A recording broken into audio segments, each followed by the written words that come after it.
Every throne room and every kingdom across every century has witnessed the same lie. Power belongs to those who inherit it. Duke Kaelin Ashcroft crushed that delusion before his 30th birthday. He did not inherit Blackthorn Keep. He earned it through decisions that made lesser men vomit and stronger men kneel. The northern frontier remembers every body buried beneath his justice, every family erased from political existence, every alliance forged through intimidation so precise it resembled art. What follows is the story of the one woman who walked into his fortress without fear and the war that erupted because she refused to leave. Stay until the very end, because nothing in this story lands where you expect it to. The wind off the Ashmore cliffs carried the scent of frozen earth and old violence, the kind of cold that did not simply chill the body, but reminded it how fragile warmth had always been. Duke Kaelin Ashcroft stood at the eastern parapet of Blackthorn Keep, watching the distant tree line where the northern road vanished into fog. His hands rested on the stone railing, bare despite the temperature. His fingers scarred from years of gripping things that fought back. Swords, reins, throats. The scars had long since stopped telling individual stories. They had merged into a single testament that survival was not a philosophy. It was a daily act of violence against everything trying to end you. Behind him, the great hall of Blackthorn hummed with the low energy of men who understood their employment depended on silence. Servants moved through corridors without making eye contact. Guards held their positions at every doorway with the rigid posture of soldiers who had watched colleagues disappear for smaller infractions than a wandering gaze. The fortress operated with mechanical discipline because its master had designed it that way. Every routine, every patrol rotation, every meal served at precisely the correct temperature existed not from tradition, but from Kaelin's obsessive belief that disorder was the first symptom of weakness, and weakness invited the kind of visitors who never knocked before entering. He was 34 years old and looked like a man who had buried 50 years of other people's ambitions beneath his boots. Tall enough that most men tilted their heads upward when addressing him, broad enough that armor seemed redundant, and possessed of a stillness so complete that people frequently mistook it for calm. It was not calm. It was the absolute absence of wasted motion practiced by someone who had learned, through repetition and pain, that every unnecessary gesture revealed something an enemy could exploit. His jaw was cut sharp enough to look deliberate, as though even his bones had been disciplined into angular precision. Dark hair swept back from a forehead that carried a single thin scar running from the left temple toward the ear, the souvenir of a cousin who had attempted assassination at a family dinner when Kaelin was 19. The cousin's name had been struck from every record in the duchy within 48 hours. His estates had been absorbed. His children had been relocated to a province so remote that returning required crossing 2 mountain ranges and a river notorious for drowning travelers. Kaelin had not attended the funeral. "Your Grace," the voice belonged to Aldrich Voss, his chief steward, a wiry man whose primary qualification was an almost supernatural ability to deliver catastrophic news without inflection. "The delegation from House Pemberton has arrived. Lord Pemberton requests a private audience regarding the tariff dispute." Requests. Kaelin tested the word without turning around. When did Pemberton learn that word? "Apparently this morning, Your Grace." His letter used considerably different language.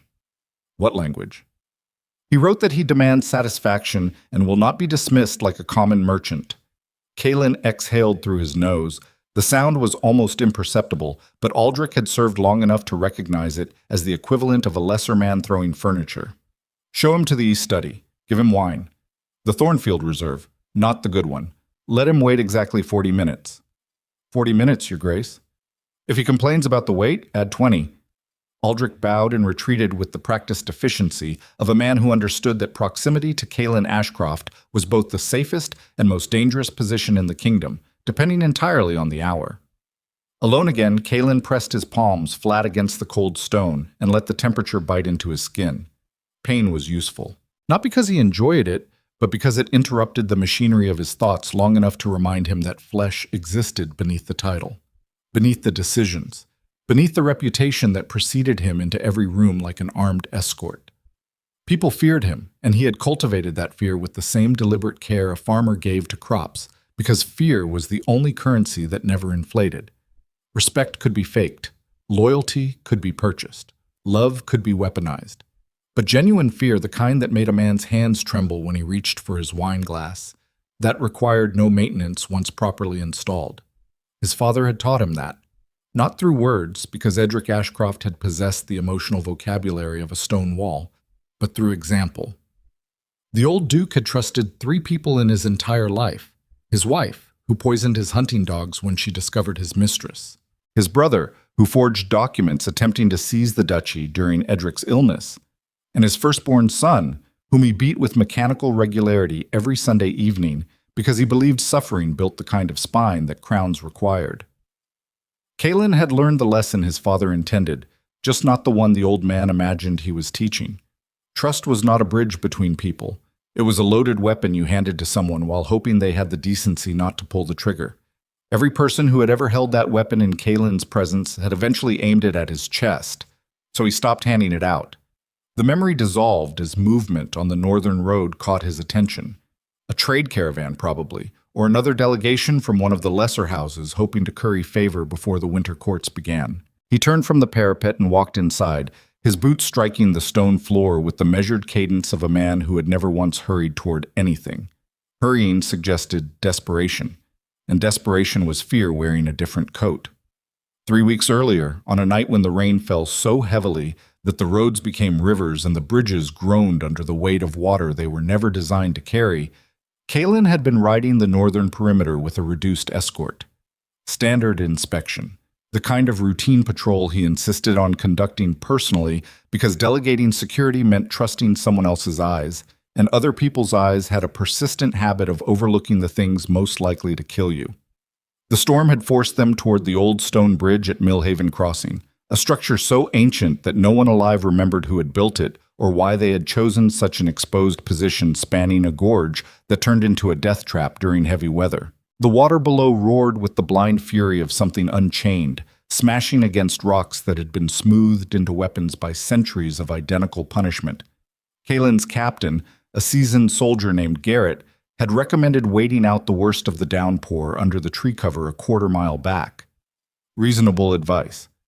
The kind of cautious thinking that kept ordinary men alive to ordinary ages.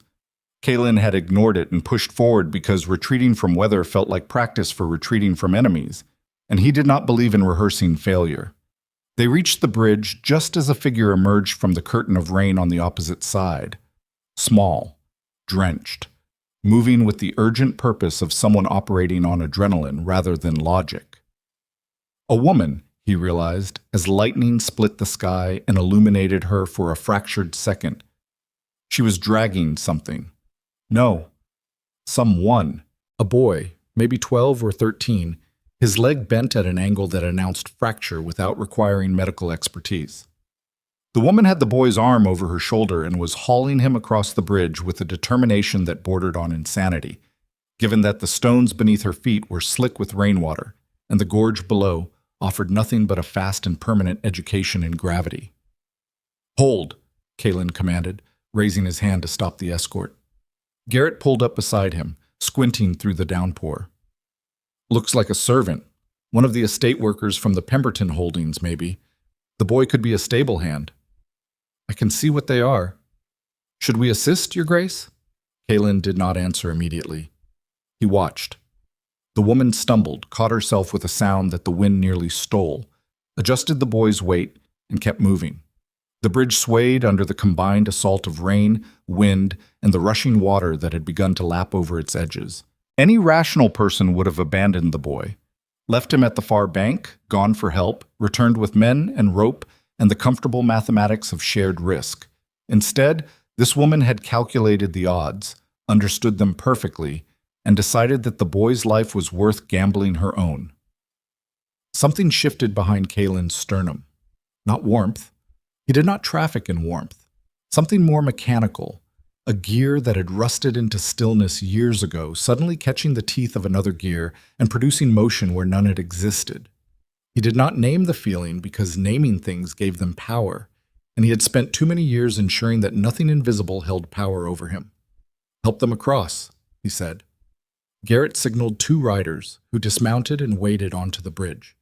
The woman looked up as they approached, her face a mask of exhaustion and rain, and for one instant her eyes met Kaelin's across the distance.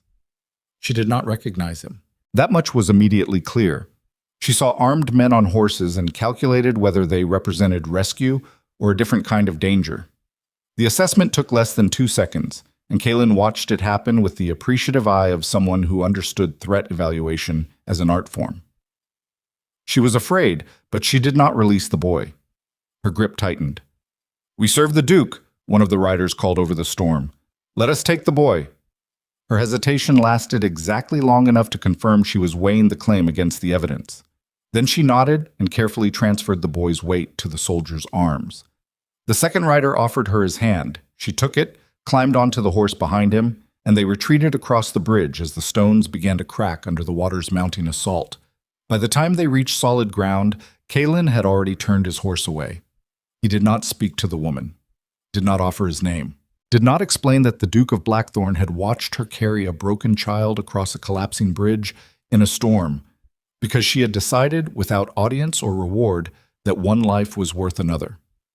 He rode back to the keep in silence, and the rain eventually stopped, and the world returned to its ordinary shape, and nothing about that night should have mattered at all. But it did. Because in 34 years of watching people perform for his approval, compete for his attention, and calculate their every gesture against the potential profit of his favor, Kaelin Ashcroft had never once witnessed a human being act without any expectation of return. The woman on the bridge had not known anyone was watching. She had not performed courage for spectators. She had simply decided that the boy mattered, and she had moved. That was the most dangerous thing he had ever seen. 3 weeks later, the name found him. Lady Seraphine Arden, former nobility, if the word still applied to a family whose fortune had been gutted by a business partner's betrayal, and whose remaining members had scattered into the kind of genteel poverty that aristocratic society treated as a contagious disease. She had been absorbed into the servant class of the great houses, passed between households like an inconvenient piece of furniture that no one wanted but everyone felt obligated to accommodate, because her bloodline, however diminished, still carried enough residual prestige to make outright dismissal uncomfortable. She was currently serving in the household of Lady Vivian Blackmore, whose reputation for social cruelty was rivaled only by her talent for disguising it as hospitality. Kaelin filed the information with the same precision he applied to military intelligence. Then he waited, because patience was the only weapon that improved with age, and because he had learned that the best way to understand someone was to watch what they did when they believed no one of consequence was paying attention. The winter banquet at Ashford Hall arrived with all the suffocating grandeur that the aristocracy deployed when they wanted to remind one another of their collective importance.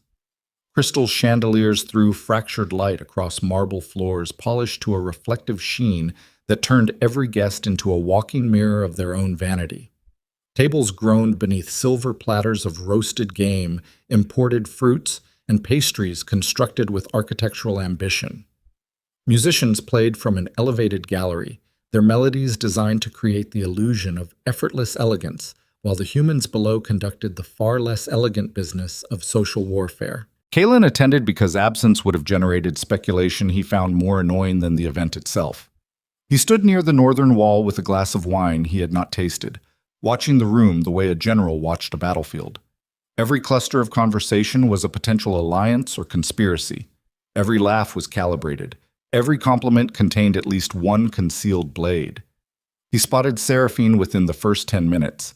She moved through the crowd with the quiet efficiency of someone trained to be useful without being noticed, carrying a serving tray, refilling glasses, navigating the invisible geography of social hierarchy that determined who a servant could approach, how closely, and for how long before proximity became presumption. She wore a simple gray dress that the other servants probably considered adequate, and that Kaelin recognized immediately as calculated humiliation. Lady Vivian had dressed her former peer in the dullest fabric available, ensuring that every guest would register the contrast between what Seraphine had been and what she had become. The cruelty was architectural, invisible to anyone who was not looking for it, obvious to anyone who was. He watched her work, the way she anticipated needs before they were articulated, the way she adjusted her posture depending on which noble she served, not from submission, but from the pragmatic understanding that different egos required different spatial geometries. She was surviving, and she was doing it with an efficiency that he recognized because he had built his entire existence on the same principle. You did not waste energy resenting the system. You studied it, mapped its weaknesses, and moved through its corridors without touching the walls. The incident began at approximately the 3rd hour of the evening, when the wine had loosened inhibitions enough to reveal the machinery beneath the manners. Lady Vivian stood at the center of a cluster of women whose collective influence could rearrange marriages, destroy reputations, and redirect fortunes with a well-placed sentence over afternoon tea. Her voice carried the musical precision of someone who practiced her cruelty the way other women practice piano. "Seraphine, darling, bring the Thornfield Red to Lady Pemberton, and do try not to spill this time. We cannot afford to keep replacing your mistakes." The room did not fall silent. That would have been too obvious. Instead, it developed the specific quality of attention that preceded public entertainment at someone else's expense. Heads turned with studied casualness. Conversations dipped just enough to allow adjacent ears to capture whatever came next. Seraphine carried the wine to Lady Pemberton without acknowledging the insult embedded in the instruction. Her face maintained the neutral expression of someone who had learned to store her reactions in a place no one else could access. She poured with steady hands. "Oh, how the mighty have fallen!" The comment came from Lord Hargrove's wife, a woman whose primary social contribution was the ability to say devastating things while smiling so warmly that bystanders often missed the damage until the bleeding started. "Tell me, Seraphine, does it sting, pouring wine for women who once poured it for your mother?" "I serve where I am needed, my lady." Seraphine's voice was level, not cold, not warm, the temperature of survival. "Needed?" Lady Vivian laughed, and the sound had edges. "What a generous word for what you are, darling. Let us be precise. You are kept, the way one keeps a broken vase on a shelf because throwing it away feels wasteful." Several women laughed. The sound rippled outward through the ballroom like a stone dropped into social water, drawing more attention, more witnesses, more participants in the slow-motion demolition of a woman who had committed the unforgivable crime of losing everything in a society that measured humanity by what you possessed. Kalen set his untouched wine glass on the nearest table. He did not move. Not yet. He watched the geometry of the attack. Vivian at the center, her allies flanking. Seraphine isolated, surrounded, holding a crystal decanter that probably cost more than whatever she earned in a month. The configuration was identical to military encirclement. Cut off the target's retreat, control the terrain, and force a response that could be used as justification for further assault. Perhaps a demonstration. Lord Ashford's youngest son, a man named Percival, whose ambitions consistently exceeded his intelligence, stood and took the decanter from Seraphine's hand. "Let us see how our little fallen angel handles a proper baptism." He poured the wine over Seraphine's head. The red liquid cascaded down her hair, across her face, over the gray dress that was already a humiliation, and now became a canvas for public cruelty so naked that even some of the conspirators had the decency to look uncomfortable. The wine pooled at her feet. The musicians continued playing because no one had told them to stop, and because the melody provided useful cover for the sound of collective shame pretending to be amusement. Seraphine did not scream, did not cry, did not flinch. She stood with wine dripping from her chin and her hands at her sides and her eyes focused on a point somewhere beyond the room, beyond the laughter, beyond the entire grotesque theater of people who had decided that destroying her was an acceptable form of entertainment. And then something extraordinary happened, something that Kalen would replay in his memory for weeks afterward with the obsessive attention of a man studying a phenomenon he could not explain. She looked at Percival, not with hatred, not with submission, with something far more unsettling than either. Understanding, as if she could see behind his cruelty the smallness that made it necessary, as if his need to diminish her was itself a confession of inadequacy so complete that anger would have been a wasted emotion. The ballroom noise began to resume, laughter returning, conversations rebuilding, the social machinery resuming its function after a brief and entertaining interruption.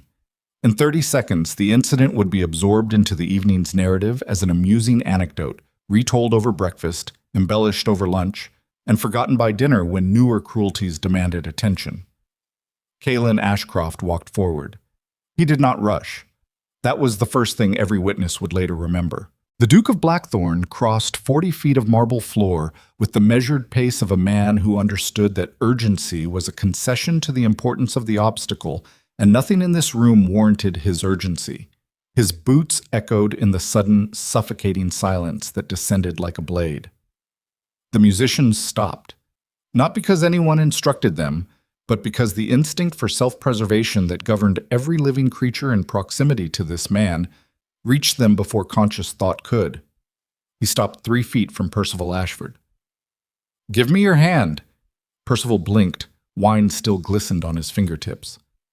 "Your Grace, we were merely having a bit of—" "I said give me your hand." The voice did not rise. It did not need to. Volume was the tool of men who doubted whether their words carried sufficient weight alone. Kaelin's words carried the weight of every execution order he had ever signed, every noble house he had dismantled, every adversary who had mistaken his patience for permission. Percival extended his hand. It was trembling. Kaelin examined the wine-stained fingers the way a surgeon might examine a diseased limb, without emotion, without judgment, with the clinical detachment of a professional assessing whether something was worth saving. "These fingers," he said, loud enough for every person in the hall to hear, "just poured wine over a woman who has more dignity in her silence than every voice in this room combined." The silence that followed was not the absence of sound. It was the presence of fear so concentrated that it displaced everything else. Lords stopped breathing. Ladies gripped their goblets. Servants pressed themselves against walls as though trying to merge with the architecture. "Lady Vivian." Kaelin released Percival's hand and turned. His eyes found the hostess with the precision of a weapon acquiring its target. "Your household privileges connected to House Ashcroft are revoked. Effective immediately. Your trading license through the Northern Pass will be reviewed by my office. I expect the review will be thorough." "Your Grace, you cannot possibly—" "Lord Hargrove." His gaze shifted. "Your wife's commentary suggests your household has forgotten the distinction between wit and cruelty. I will send representatives to discuss the terms of your continued access to Ashcroft grain stores. I suggest you receive them graciously." He turned to the room. Every face stared back with variations of the same expression, terror dressed in expensive clothing.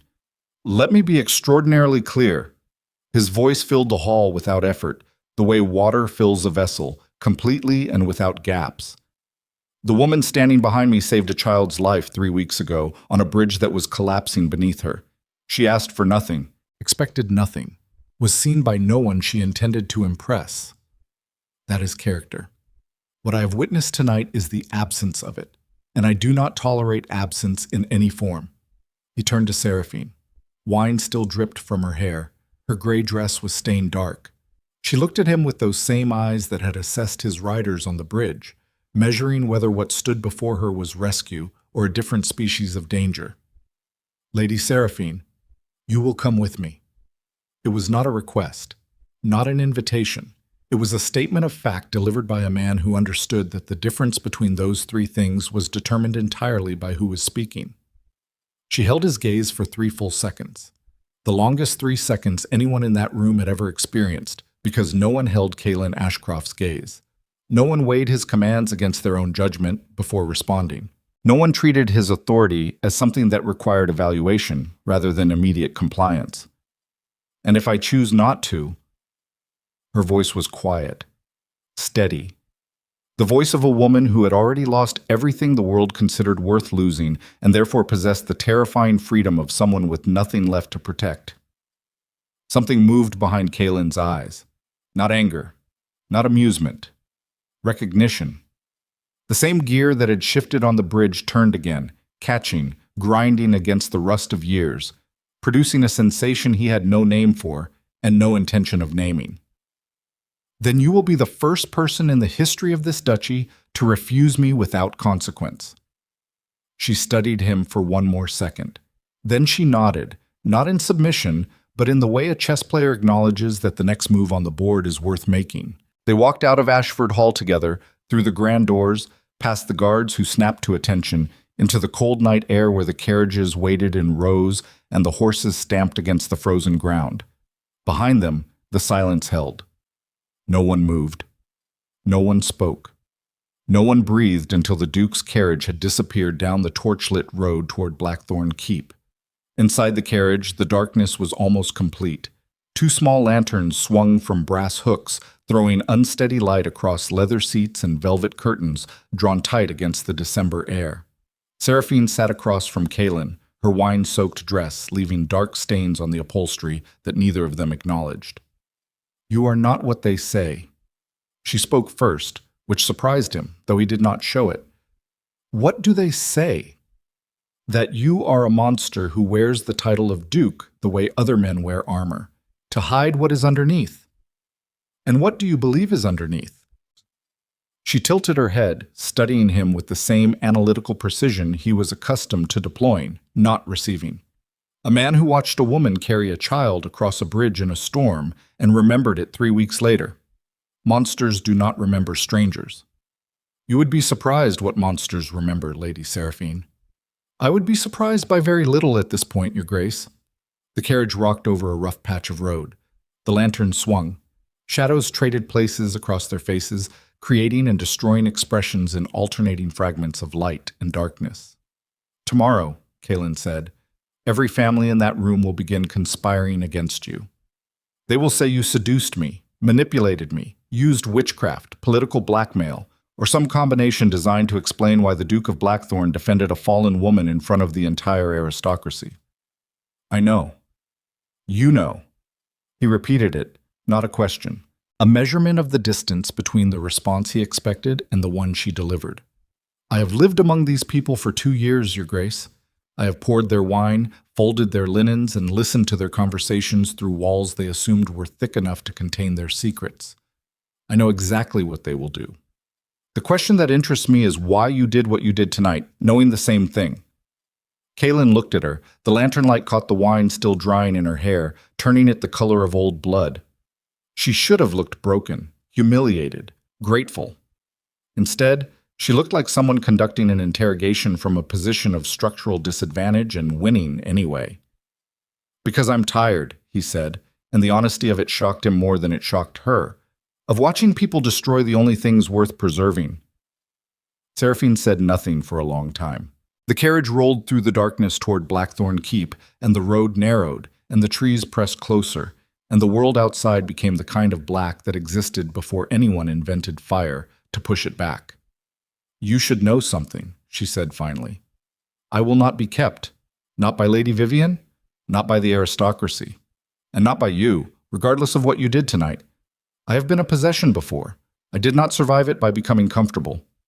He watched her in the shifting light. This woman who had carried a stranger's child through a storm, who had stood motionless while wine ran down her face, who sat across from the most feared man in the kingdom and established her terms before he had finished establishing his. "Good," he said, and meant it in a way he was not prepared to examine. The carriage passed through the outer gates of Blackthorn Keep, and the torches along the walls threw long shadows that reached across the courtyard, like fingers grasping at the arriving vehicle. Guards straightened. Servants appeared. The machinery of the fortress activated around its returning master with the synchronized precision of a mechanism designed to respond to a single presence. But inside the carriage, in the 3 seconds before the door opened and the world rushed back in with its demands and its titles and its relentless hunger for control, Kaelin Ashcroft sat across from Seraphine Arden and felt, for the first time in years he could not count, the unmistakable and deeply unwelcome sensation of being seen by someone whose gaze he could not afford to look away from. Blackthorn Keep received them both. The ancient stones closed around them, and 40 miles to the south, in the still silent ballroom of Ashford Hall, Lady Vivian Blackmore lifted her wine glass with a hand that had finally stopped trembling, turned to the ashen faces of her closest allies, and whispered 5 words that would ignite the most vicious political war the kingdom of Ashmore had witnessed in a generation. "We destroy her, or him." The first strike came before dawn. Lady Vivian Blackmore had not slept. She had spent the hours between midnight and the gray emergence of winter sunrise seated at her writing desk, composing letters with the surgical care of a woman who understood that ink, properly deployed, drew more blood than any blade ever forged. By the time her servants began stirring in the corridors below, 7 sealed envelopes sat in a neat row before her, each addressed to a different noble household, each containing a slightly different version of the same poison. The story she constructed was elegant in its simplicity. Lady Seraphine Arden, disgraced daughter of a bankrupt house, had orchestrated the incident at Ashford Hall herself. The wine, the humiliation, the tears she never actually shed. All of it was theater. A calculated performance designed to trigger the Duke's intervention. Because what better way to secure the protection of the most powerful man in the kingdom than to appear as his victim in a room full of witnesses? It was a lie, and Vivian knew it was a lie. And the beauty of the arrangement was that truth had never once determined the outcome of aristocratic warfare. Belief did. And belief was a creature that fed on repetition, not evidence. By midday, the letters had reached their destinations. By evening, the drawing rooms of Ashmore hummed with a narrative so perfectly tailored to aristocratic insecurity that it required almost no effort to believe. A fallen woman had manipulated the ruthless Duke of Blackthorn. She had made him look foolish. She had compromised his judgment. And if a mere servant could accomplish such a thing, what did that say about the fortress of authority that every noble family depended upon for stability? The genius of Vivian's attack was not the accusation itself. It was the target. She did not aim at Seraphine. She aimed at Kaelin's reputation. Because a duke who could be manipulated was a duke who could be challenged, and a duke who could be challenged was a crack in the architecture that held every feudal hierarchy in the kingdom intact. 40 miles north, inside the stone walls of Blackthorn Keep, the woman at the center of this manufactured storm sat in a guest chamber that was larger than the entire house she had grown up in and stared at the fire without seeing it. Seraphine had not slept either.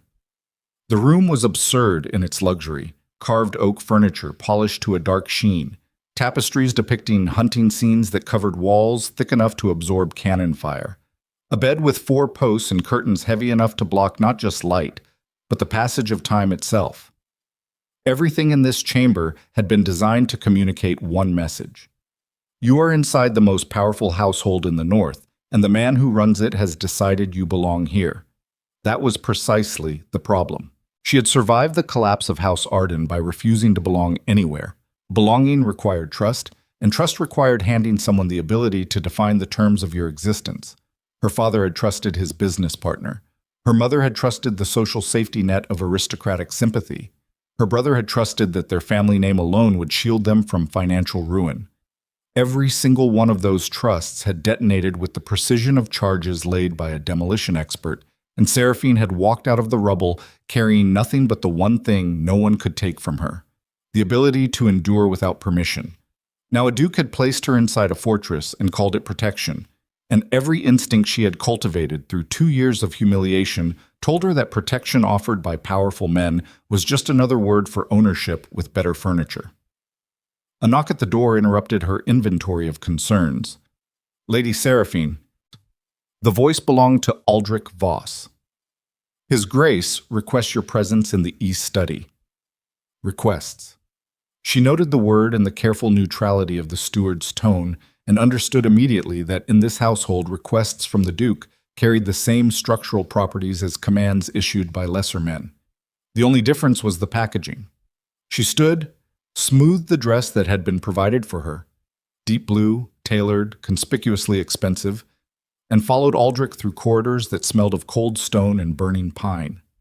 Guards watched her pass with expressions designed to communicate nothing, and succeeded only in communicating that they had been instructed to communicate nothing, which told her everything she needed to know about the level of control their master exercised over even the smallest human gesture within these walls. Kaelin stood beside the fireplace in the East Study with a document in his hand and the expression of a man reading his own death warrant for informational purposes.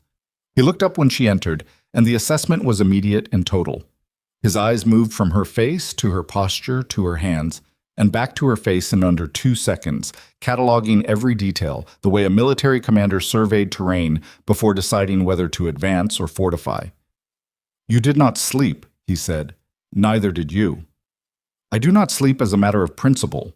Your excuse. I do not sleep in rooms that belong to men who collect debts. His jaw tightened. A fraction. invisible to anyone who had not spent the last 12 hours studying the geography of his face, which Seraphine had not done, but she possessed the related skill of reading the physical architecture of people who used control as a substitute for communication, and that skill transferred across individual subjects with alarming reliability. "Sit down." "I will stand." That was not a suggestion, and I was not asking for clarification. The silence between them acquired texture. Weight. The fire crackled and threw shadows across the bookshelves lining the walls.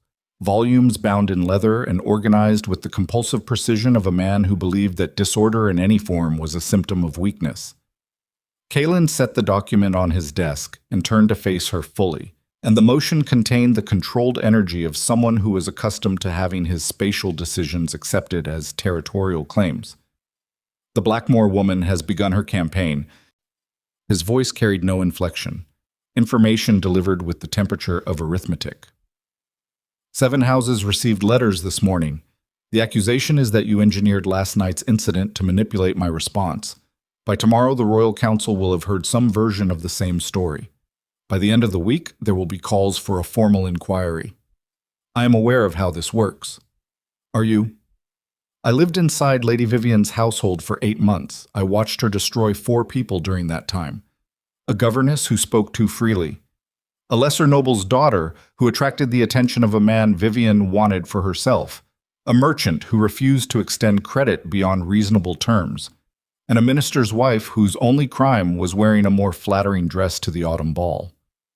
And what did you learn from watching? That the weapon is never the accusation. It is the isolation. She does not need anyone to believe the lie.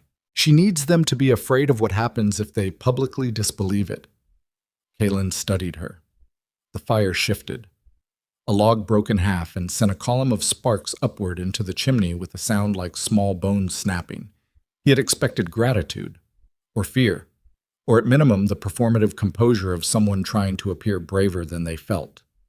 Instead, he received tactical analysis delivered with the detachment of a field officer briefing a general, and the dissonance between what he expected and what he encountered produced the same unsettling sensation he had experienced in the carriage, the feeling of being assessed by someone whose conclusions he could not predict. "Sit down," he said again, and this time the command had softened into something adjacent to a request, though he would have denied the shift if confronted with it. "Please." The word cost him something. She heard the transaction in his voice and recognized the currency because she had spent it herself, in different rooms, under different circumstances, with the same reluctance. She sat. "Tell me what you want," he said. "Not what you think I want to hear. Not what the situation demands. What you actually want." "To leave." The answer landed between them like a physical object dropped from height. Kalen's expression did not change, but something behind it rearranged itself, the same way a building's facade remained standing while the internal supports shifted under stress. "Explain." "You defended me last night. I am not ungrateful, but every gift from a powerful man comes with architecture I cannot see until the walls are already built around me. I have been inside those walls before, Your Grace. The furniture was different. The result was the same." "You believe I am building walls?" "I believe you do not know how to interact with people without building walls. It is not cruelty. It is structure. You understand the world through control, and control requires containment, and containment requires someone to be contained. I will not be that person. Not again." The words hung in the air between them like smoke that refused to dissipate. Kalen walked to his desk and placed both hands flat on its surface, leaning forward with the posture of a man bracing against something invisible. His shoulders carried the tension of 34 years of confirming, through relentless empirical evidence, that every person who entered his orbit eventually revealed the price tag hidden beneath their apparent decency. He had been waiting for hers, waiting for the calculation beneath the composure, the demand disguised as independence, the angle. Instead, she had asked to leave. No one asked to leave Blackthorn Keep. People maneuvered to enter it. They schemed for invitations, fabricated pretexts for visits, and spent political capital just to stand in the same room with the Duke long enough to establish the proximity that preceded every request for favor, alliance, or clemency. The fortress was not a building, it was a position. And positions, by definition, were things people fought to occupy, not abandon. "If you walk out of this keep," he said, measuring each word against the ones still forming behind it, "Vivian Blackmore will destroy you within a month. Not metaphorically. She will ensure that no household in the kingdom employs you. She will fabricate criminal charges if necessary. She will make your name synonymous with scandal so thoroughly that even the merchants and tradespeople who have no stake in aristocratic politics will refuse you service out of simple fear of association." "I know. You know. And you still want to leave. Surviving destruction I can see is preferable to waiting for destruction I cannot." He straightened, crossed his arms. The posture was defensive, and the fact that he recognized it as defensive irritated him in a way he could not immediately redirect. His entire adult life had been constructed around the principle that emotional responses were intelligence failures, weaknesses in the perimeter that allowed hostile information to penetrate the command structure of his decision-making. Seraphine Arden had been inside his fortress for less than 12 hours and had already located a gap in the wall he had not known existed. "I'm going to tell you something," he said, "that I have never told anyone in this household, including Aldrich, who has served me for 11 years and knows more about the internal operations of this duchy than most members of the royal council." She waited, did not prompt, did not lean forward, gave him the space to construct whatever bridge he was building without rushing the architecture. "My mother poisoned my father's hunting dogs because she discovered his mistress, not out of jealousy, out of strategy. She needed him to feel vulnerable, uncertain, off balance, because she was preparing to negotiate a separation settlement, and a man who felt secure negotiated from strength. A man whose favorite animals died without explanation negotiated from fear." He paused.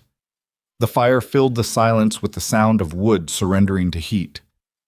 "My father responded by having her confined to the east wing of the family estate for 6 months. He told the court she was ill. Fragile nerves. Needed rest. The confinement was comfortable. The furnishings were beautiful.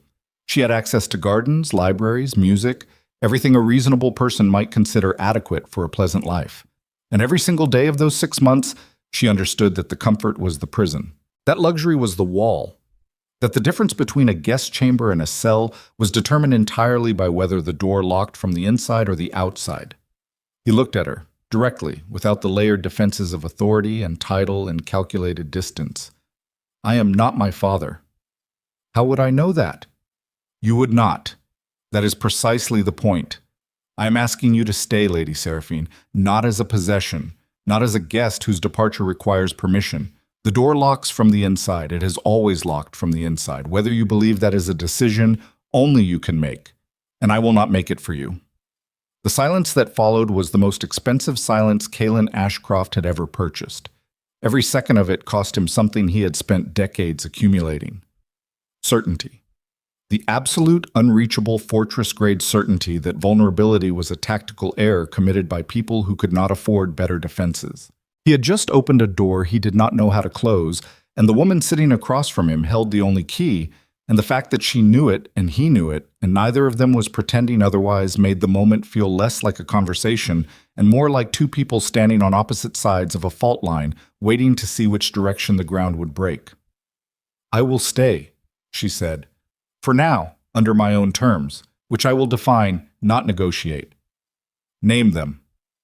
"I work. I do not sit in chambers waiting to be summoned. Whatever household functions require management, I manage them. I earn my presence here the same way I have earned everything since my family fell, through labor that no one can claim was given as a favor. Done. I speak to you directly. No intermediaries, no stewards delivering messages. If you have something to say to me, you say it to my face, and I do the same." "Agreed. And you never again refer to me as someone under your protection. I am not under anything. I am beside it, or I am elsewhere. Those are the only positions I occupy." Kaelin stared at her. The fire crackled. Wind pressed against the windows of the east study with the patient insistence of something that had been trying to get inside for centuries. He felt the unfamiliar and deeply uncomfortable sensation of standing in a negotiation where the other party held leverage not because they possessed something he wanted, but because they possessed the willingness to walk away from something he was only beginning to understand he needed. Beside it, he repeated, testing the word the way a man tested ice before crossing. That is an unusual position to demand from a duke. I am an unusual woman to be standing in a duke's study at this hour. You are, he almost smiled. The expression traveled approximately halfway across his face before whatever internal mechanism governed his emotional output intercepted it and returned his features to their default configuration. You are indeed. Aldrich appeared at the door with the timing of a man who possessed either exceptional intuition or the more practical talent of listening at keyholes. Your Grace, a rider has arrived from the capital. Lord Chancellor Rathmore has issued a formal request for information regarding the incident at Ashford Hall. The Royal Council convenes in 9 days to hear testimony. Kaelin's expression hardened. Not gradually, instantaneously. The shift was so complete that Seraphine understood she was watching a man toggle between two operating systems with the efficiency of a machine designed to do exactly that. Whatever had existed in the room between them 3 seconds ago was now sealed behind the same walls she had been describing, locked away with the same ruthless efficiency that governed every other vulnerability within these stones. 9 days, he said. Vivian works faster than I credited. The letter bears Lord Pemberton's seal as co-signatory. Pemberton, Kaelin exhaled. The man whose tariff dispute I was supposed to adjudicate tomorrow. He has decided to escalate through political channels instead of economic ones. Interesting.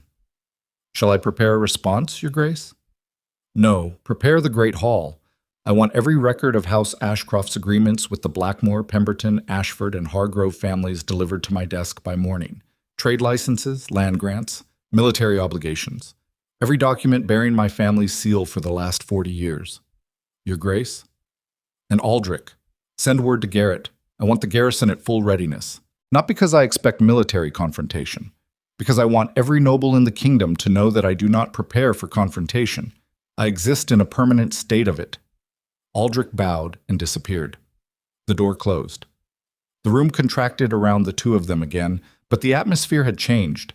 The fragile architecture of their conversation had been replaced by something harder, older, built from the same stone as the keep itself. Kaelin turned to Seraphine. His face was the Duke's face now. Not the man who had spoken about his mother. Not the man who had almost smiled. The ruler, the weapon. The thing that northern children were taught to fear before they were taught to read. 9 days, he said. In 9 days, the Royal Council will hear testimony designed to destroy your reputation and undermine my authority. The conspiracy involves at minimum 4 major houses, possibly the Lord Chancellor himself. Every piece of evidence they present will be fabricated, and every witness will be coached, and every argument will be constructed not to establish truth, but to create enough doubt that the court feels justified in demanding concessions. What concessions?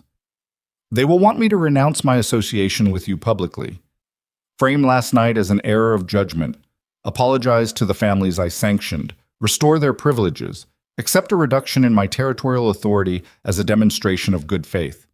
He paused. They will want me to kneel. Will you?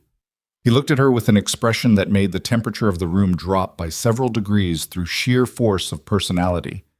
I have never knelt for anyone who did not first prove they deserved the elevation. Then what will you do? What I always do, Lady Seraphine. He walked to the window and looked out at the courtyard where torches burned in iron brackets and guards marched in patterns he had personally designed to eliminate blind spots. I will let them build their case. I will let them gather their witnesses and forge their documents and coordinate their testimony until they believe their construction is unassailable. And then I will walk into that council chamber and dismantle every piece of it with evidence they did not know I possessed, because the one thing every conspirator forgets is that the man they are trying to destroy has been collecting information about their sins for longer than they have been planning his downfall. He turned from the window. Outside, the wind howled against Blackthorn Keep with the futile rage of something that had been trying to breach these walls for centuries and had never once succeeded. They want a war, he said. They have chosen poorly, because I do not fight wars. I end them. 700 miles to the south, In a private chamber within the royal palace, Lord Chancellor Rathmore set down the letter from Lady Vivian Blackmore and pressed his fingers together in the contemplative posture of a man weighing the relative merits of two different kinds of destruction. The Duke of Blackthorn had been a problem for years.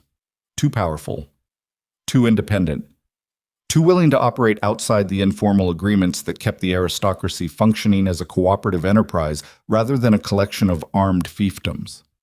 Now the Duke had given them an opening, a woman, a scandal, a decision made with the heart instead of the head. Rathmore reached for his pen. The letter he began composing was not addressed to Lady Vivian or Lord Pemberton or any of the noble families currently sharpening their knives for the council hearing. It was addressed to someone whose name had not appeared in any of the correspondence circulating through the aristocratic networks. Someone whose involvement would transform this political skirmish into something far more dangerous than any of the conspirators had imagined. Someone who had been waiting a very long time for the Duke of Blackthorn to make exactly this kind of mistake. The letter Rathmore sent reached its destination in 4 days. The recipient was a man named Aldrich Voss. Not the Aldrich Voss who managed Blackthorn Keep's daily operations with impeccable efficiency. Not the steward who delivered catastrophic news without inflection and timed his arrivals at doorways with an intuition that bordered on supernatural. That Aldrich Voss was a performance, a construction so meticulous, so deeply embedded in the fabric of the Duke's household that it had become indistinguishable from the real thing in the same way a parasite becomes indistinguishable from the organ it has colonized. The real Aldrich Voss was the second son of a minor noble family that Kaelin's father had financially ruined 23 years earlier over a land dispute so petty that even the court records described it as trivial. The family had lost everything: estate, title, social standing. The mother had died within a year from illness that everyone understood was actually the biological expression of shame so total that the body simply surrendered to it. The father had followed 2 years later, drinking himself into a grave that no one attended because attending the funeral of a man destroyed by House Ashcroft was the social equivalent of volunteering for the same treatment. Aldrich had been 11 years old. He had watched the demolition of his entire world from the helpless vantage point of a child who understood cause and effect but possessed no mechanism to intervene in either. He had been taken in by distant relatives, educated modestly, trained in household management because that was the career path available to former nobles who retained the manners of their class, but none of its resources. And he had waited, not with the dramatic patience of a man nursing a vendetta through clenched fists and sleepless nights. That kind of waiting burned itself out within a decade. Aldrich's patience was colder, architectural.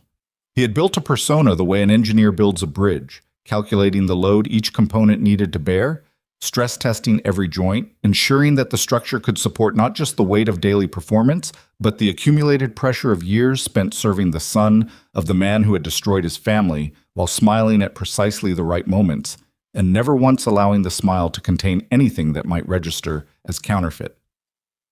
He had entered Kaelin's service 11 years ago, had made himself indispensable through a combination of genuine competence and the strategic deployment of loyalty so consistent that it became invisible, the way gravity becomes invisible through sheer reliability. He had anticipated needs, prevented crises, managed information flows with the discretion of a man who understood that knowledge was currency and currency was power, and power, in the hands of a patient man, could be stored indefinitely until the moment arrived when spending it would purchase maximum damage. Rathmore's letter did not create Aldrich's betrayal. It simply provided the timeline. 9 days. The Royal Council hearing. A political theater that the Lord Chancellor intended to transform from a mere inquiry into the Duke's judgment into a full constitutional crisis capable of stripping House Ashcroft of its territorial authority over the northern frontier. But Rathmore needed something no external conspiracy could provide. He needed the interior, the private documents, the personal correspondence, the evidence of decisions made behind closed doors that the Duke believed were protected by walls thick enough to stop cannon fire and a staff loyal enough to die before speaking. Aldrich could provide all of it. The morning of the 5th day before the hearing, Kaelin summoned his war council to the Great Hall. The phrase was not metaphorical. He treated political conflict with the same operational discipline he applied to military campaigns, because he had learned, through decades of experience, that the only difference between a battlefield and a courtroom was the dress code. The casualties were identical. Garrett stood to his right. The captain had served in 3 border conflicts and carried himself with the permanent tension of a man whose body had never fully accepted that any given moment was safe. Seraphine sat at the far end of the long oak table, her presence a deliberate statement that Kaelin had made without announcing it. She was here because she had demanded direct communication, and he had agreed, and the simplest way to honor that agreement was to include her in the room where the communication that mattered actually happened. Aldrich stood behind the Duke's left shoulder where he always stood, holding a leather folio of documents organized with the same obsessive precision that characterized everything the steward touched. The Blackmore correspondence. Kaelin extended his hand without turning around. Aldrich placed a stack of intercepted letters into it, with the smooth choreography of a gesture they had performed 1,000 times. Vivian has been more productive than I anticipated. She has secured commitments from 6 houses: Pemberton, Ashford, Hargrove, Whitfield, Draven, and Montclair. Each has agreed to provide testimony or evidence supporting the claim that Lady Seraphine manipulated my response at the banquet. 6 houses. Garrett's voice carried the flat affect of a man counting enemy positions. That is a coordinated offensive, not a grudge. It is both. Vivian provides the personal motivation. Rathmore provides the political architecture. The houses provide the numbers. Kaelin spread the letters across the table. But numbers are only useful when the individuals comprising them remain committed under pressure. And every one of these families has vulnerabilities that they have worked very hard to keep buried. He tapped the first letter. Pemberton has been illegally diverting tariff revenues from the northern trade routes into private accounts for at least 3 years. I have the financial records. The second letter. Ashford's son, the charming Percival, who so enjoyed pouring wine over defenseless women, was involved in a land fraud scheme that displaced 14 tenant families. I have the deeds and the original survey documents he altered. 3rd, 4th, 5th, 6th. Each family's name accompanied by the specific corruption that Kaelin had documented, catalogued, and preserved with the patient thoroughness of a man who collected other people's sins the way lesser men collected art. Not for display. For deployment. Seraphine watched the presentation with an expression that shifted gradually from attention to something more complex. She recognized what she was seeing, not a defense, a preemptive strike disguised as preparation. The Duke was not planning to answer the accusations against her. He was planning to annihilate the accusers. "This will not end it," she said. Every head turned. Speaking uninvited in a war council chaired by the Duke of Blackthorn was the kind of breach that would have frozen any courtier's blood. Seraphine delivered the interruption with the same steady voice she had used to establish her terms in the East Study, and the consistency of her composure in settings designed to intimidate was beginning to produce in Kaelin a response he found increasingly difficult to categorize. Respect was too simple. Admiration too personal. Whatever it was occupied a space between those words that the English language had not yet found a name for. "Explain," he said. "You expose their corruption. They fall. New families rise to fill the vacuum. The power structure remains identical. The only thing that changes is the names on the doors. You suggest I should leave corrupt families in positions of influence. I suggest that destroying 6 families will create 6 grievances. And grievances, in my experience, are considerably more dangerous than the people who hold them. You are treating this as a military problem. Identify the enemy, neutralize the enemy, secure the position. But political warfare does not end when the enemy falls. It ends when the enemy's children forget why their parents were fighting." The silence that followed had a different quality than the silences Kaelin typically commanded. This one was not the product of fear. It was the product of a room full of powerful men processing the experience of hearing a woman who had been pouring wine for aristocrats 6 days ago articulate a strategic insight that none of them had considered. Kaelin studied her across the table. The fire behind her threw her shadow forward, stretching it across the oak surface toward him like an advanced scout testing hostile territory. He wanted to dismiss her assessment. The machinery of his decision-making demanded it because accepting strategic counsel from someone outside the established command structure was a precedent that violated every protocol he had built to prevent exactly the kind of dependency that began with listening and ended with compromise. But she was right. And the thing about being right was that it did not require permission to be effective. "What would you do?" he said. "I would not destroy them. I would own them. Present the evidence privately, to each family, individually, not as a threat, as a demonstration that you already possess everything needed to end them and have chosen not to. A man who destroys you is an enemy. A man who could destroy you and does not is something far more complicated. And complicated relationships are the only ones that last." Garrett shifted uncomfortably. The captain understood military strategy the way a surgeon understood anatomy, through years of cutting things open and studying what was inside. What Seraphine was describing was not surgery, it was chemistry. The creation of bonds through the controlled application of pressure and relief. It made his soldierly instincts deeply uneasy. Kalen said nothing for a long time. The fire consumed another log. The great hall's ancient stones seemed to absorb the conversation and hold it in their pores, adding it to the centuries of decisions that had been made within these walls, each one a layer in the geological record of power exercised and power endured. "Aldrich," he said finally, "prepare copies of every document I just referenced. Individual dossiers for each family. Sealed. Delivered by personal courier. No written demands. The evidence speaks for itself." "Yes, Your Grace." Aldrich's voice was perfectly calibrated, neutral, professional. The voice of a man who had been asked to prepare documents 1,000 times and would do so with the same efficiency regardless of their content or purpose. What no one in the room heard, because no one in the room had reason to listen for it, was the almost imperceptible pause between Kalen's instruction and Aldrich's response. A hesitation so brief that it existed below the threshold of conscious perception. The space of a single heartbeat during which the steward absorbed the full implications of what had just happened. The Duke was changing strategy, abandoning the scorched earth approach that Aldrich had spent months carefully positioning to trigger. The evidence was supposed to be presented publicly, at the council hearing, in a spectacular display of retaliatory force that would drive every conspirator into desperate, irrational action. That desperation was supposed to create the chaos Rathmore needed to justify emergency measures. Emergency measures that would grant the Lord Chancellor authority to intervene directly in the Duke's territorial governance, which was the entire point.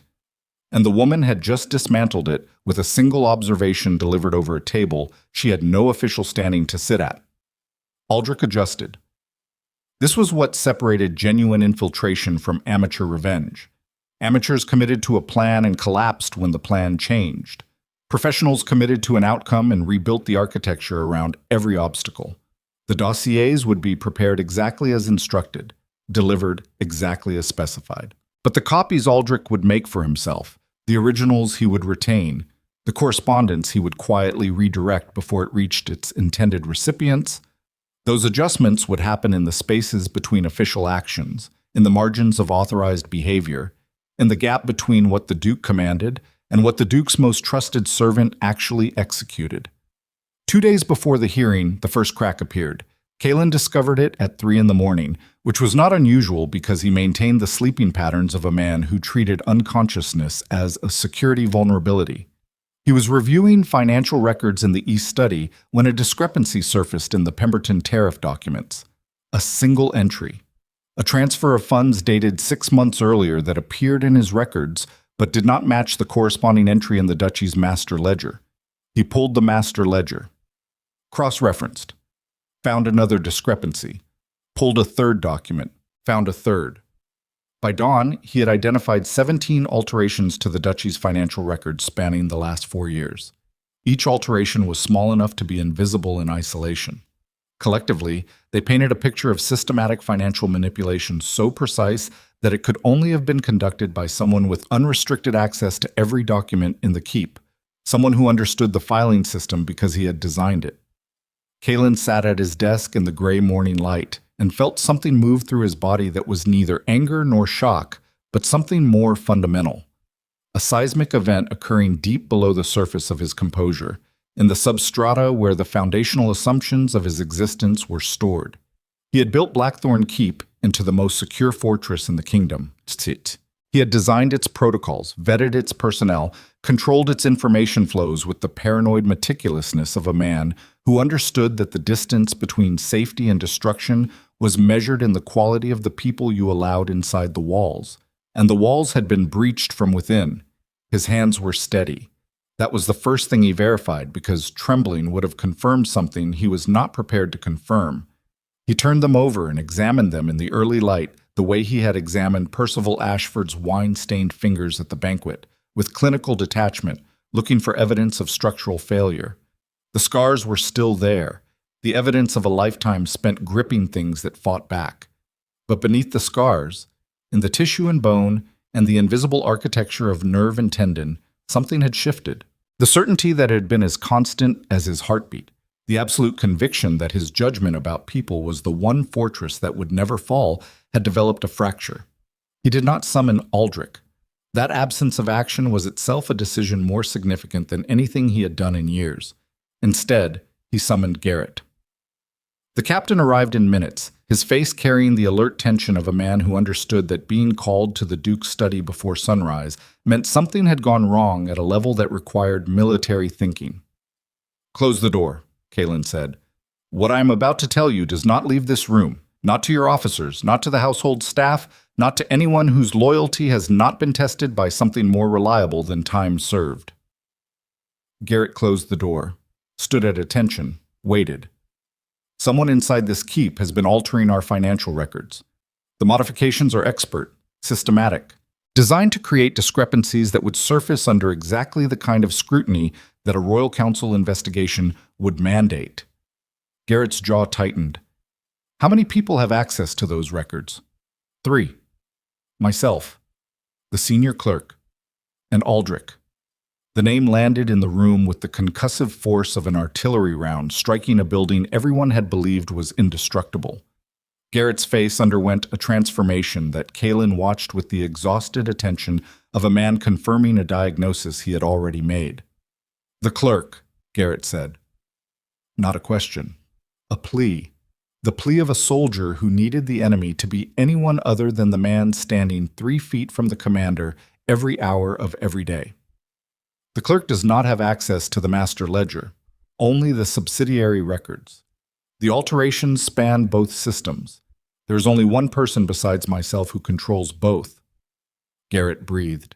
The sound was the sound of a man's certainty breaking apart in real time, the structural failure of trust producing the same acoustics as physical demolition. 11 years. 11 years, Kalen confirmed. The words came out with the temperature of a room that had been sealed for a decade and opened to find everything inside perfectly preserved, but entirely dead. "Do we take him now?" "No." Kalen stood, walked to the window. The courtyard below was beginning its morning routine, guards changing shifts, stable hands leading horses to water, servants carrying supplies between buildings. Every motion followed the precise patterns he had established because he believed that controlled environments produce controlled outcomes and that the alternative was chaos. But the chaos had been inside the control all along, growing in the dark like something that fed on the very order designed to prevent it. If we take him now, we lose the connection to whoever is directing him. Aldrich is not acting alone. The modifications are designed to support an external narrative. Someone outside these walls is receiving information from inside them, and if we sever that connection before we identify the recipient, we win the battle and lose the intelligence that wins the war. The hearing is in 2 days. Yes. And the dossiers he is preparing for the noble families. Can we trust any document that has passed through his hands? The question detonated inside Kalen's chest with the quiet devastation of a truth he had already processed, but had not yet heard spoken aloud. Every document Aldrich had prepared, every letter he had delivered, every piece of intelligence he had organized, filtered, and presented to the Duke with that impeccable neutral tone and that steady hand and that perfectly calibrated timing. All of it was contaminated, not necessarily falsified. That would have been too crude for a man of Aldrich's sophistication, but curated, shaped, The information equivalent of a mirror angled to show only the reflections its operator wanted visible. How many decisions had Kalen made based on intelligence filtered through a man whose purpose was his destruction? How many enemies had he created? How many alliances had he failed to form? How many strategic calculations had been warped by the invisible gravity of a traitor standing close enough to touch? He gripped the window frame, stone pressed into his palms. The cold was the only honest thing in the room. "The dossiers are compromised," he said. His voice was the voice of a man rebuilding his command structure while the building around him still burned. "Every document we intended to use at the hearing must be assumed corrupted or copied, which means our defense is gone. Our offense is gone. We are walking into the council chamber in 48 hours with nothing." "Not nothing," Seraphine's voice came from the doorway. Both men turned. She stood in the frame, her hair still loose from sleep, wearing the kind of expression that Kalen was learning to recognize as the face she wore when the world confirmed her worst assumptions, and she had already moved past the confirmation into the territory of response. "How long have you been standing there?" Kalen said. "Long enough. You told me no intermediaries, direct communication. The door was open. This is a conversation about the fact that the man who has been standing 3 feet behind you for 11 years has been working to destroy you." "Yes, I gathered that." Garrett looked at Kalen. The look contained a question that military protocol required, but that the current situation had rendered largely academic. Should she be here? Kalen held her gaze across the study. The gray morning light found the angles of her face and the steadiness of her eyes, and the complete absence of surprise in her expression, which told him something he needed to hear, even though no one had said it. She had suspected. Maybe not Aldrich specifically, but the architecture of betrayal from within, the pattern she had described in the East study, walls that locked from the outside, the transformation of proximity into imprisonment. She understood the geometry of being destroyed by someone close enough to touch because she had lived it, survived it, and emerged with the kind of structural understanding that no amount of military training could replicate. "Stay," he said. She entered the room and closed the door, and in the silence that followed, 3 people stood inside the most secure room in the most secure fortress in the kingdom and confronted the fact that security, when built around a human being capable of deception, was not a wall, but a theater set. Convincing from the audience, hollow from behind. "The documents are gone," Seraphine said. "Your evidence is compromised. Your defense is compromised. Your offensive strategy died the moment you discovered the alterations. In 48 hours, you walk into a council chamber where every accusation against you has been quietly reinforced by the man you trusted to prepare your rebuttal. You are reciting the problem. I need the solution. The solution is that you stop being the man they designed this trap for." Kalen stared at her. Garrett stared at her. The fire, which had been dying since before dawn, collapsed into embers and threw a final wave of heat across the room, like a departing guest's last word.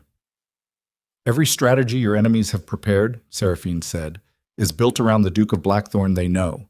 The man who retaliates with overwhelming force. The man who presents evidence like a weapon and watches his opponents bleed. The man who operates from a position of absolute control and treats vulnerability as a structural defect. That is the man they have designed their trap to catch. So do not be that man. You are asking me to change my nature. I am asking you to survive. Those are not always the same thing, but right now, at this moment, in this room, they might be. Every fortress ever built eventually faced an enemy it was not designed to withstand. The ones that survived were not the ones with the thickest walls. They were the ones whose commanders understood that when the wall falls, you do not stand behind it waiting to be buried. You step through the gap and fight on ground your enemy never expected you to occupy. The embers settled. Gray light filled the windows. Somewhere in the keep, Aldrich Voss was waking up, preparing for another day of impeccable service, adjusting his performance with the precision of a man who had spent 23 years becoming the perfect weapon and was now 48 hours from deploying it. Kalen Ashcroft stood in the ruins of the only strategy he had ever known and looked at the woman who was asking him to become someone he had never been. Not weaker, not softer, something more terrifying than either. Unpredictable. He had 48 hours to become a man he had never been, and he spent the first 6 of them doing something that violated every operational principle he had followed since the age of 19. He did nothing. Not the strategic inaction of a commander conserving resources, not the calculated patience of a ruler waiting for optimal positioning. Nothing. He sat in the east study with the door closed and the fire unlit and the gray morning aging into gray afternoon outside windows he did not look through. And he allowed the full architecture of his failure to settle over him like a building collapsing in slow motion, each floor landing on the one below with the methodical violence of gravity doing its most honest work. 11 years. The number kept returning with the persistence of a wound that had been opened and could not be closed because closing it required understanding its depth. And its depth was the kind of measurement that changed every time you thought you had reached the bottom. Aldrich had stood behind his left shoulder for 11 years, had organized his correspondence, had managed his intelligence, had filtered the information that determined which enemies Kalen pursued and which he ignored, which alliances he formed and which he abandoned, which threats he prioritized and which he dismissed as irrelevant. Every strategic decision the Duke of Blackthorn had made for over a decade had been shaped, curated, and invisibly directed by a man whose purpose was the architectural demolition of everything Kalen had built.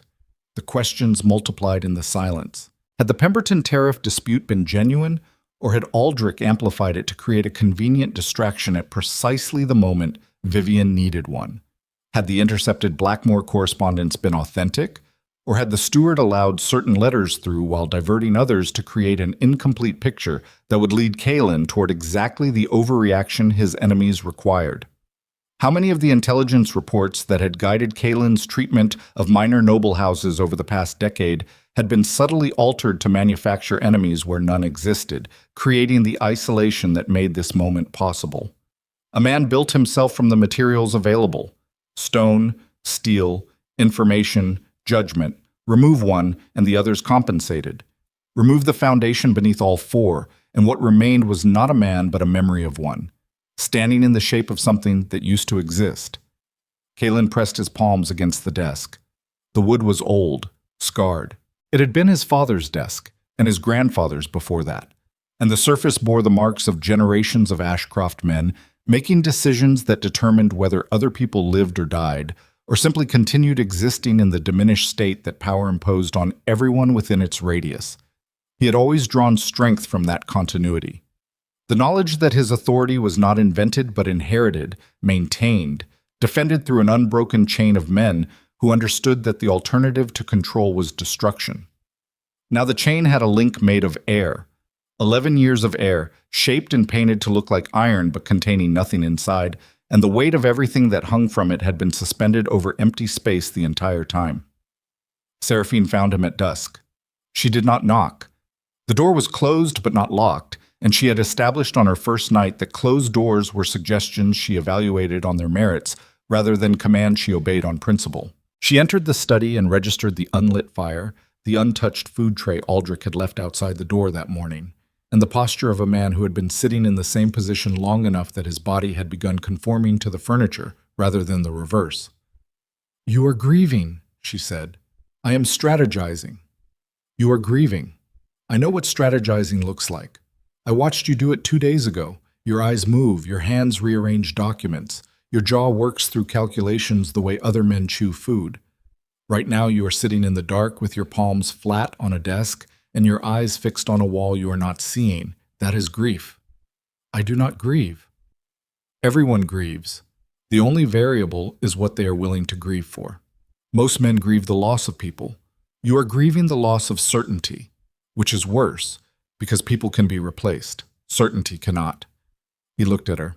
The fading light from the window caught her face at an angle that eliminated shadow and left only structure. Bone beneath skin. The physical architecture of a woman who had been stripped to her foundations by forces she did not control and had discovered in the rubble that foundations were the only part of any structure that actually mattered. "I cannot go to that hearing," he said. "You will go to that hearing." "With what?" "Every document is compromised. Every piece of evidence has passed through the hands of a man working for my enemies. My defense is built on intelligence gathered by my own betrayer. Walking into that council chamber is walking into an ambush designed by someone who knows every move I would make before I make it, because he has spent 11 years studying the machinery of my decisions. Yes, and you believe I should walk into it anyway. I believe you have no choice. Absence is a verdict.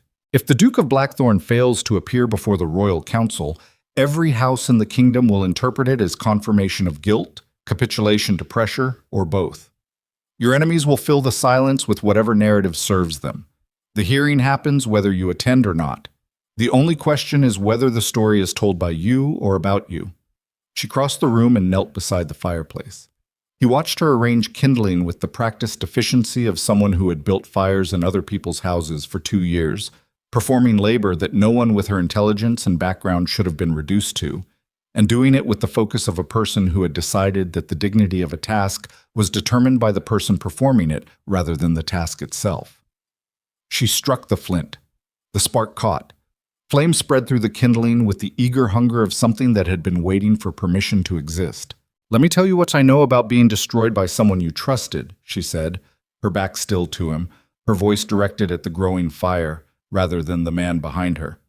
"My father's business partner was a man named Clement Rowe. He attended every family dinner. He played with my brother and me in the gardens when we were children. He gave my mother flowers on her birthday, and remembered the names of our dogs and sat in our parlor on winter evenings, telling stories about his travels that made us feel like the world was enormous and generous and full of doors waiting to be opened. He did this for 12 years.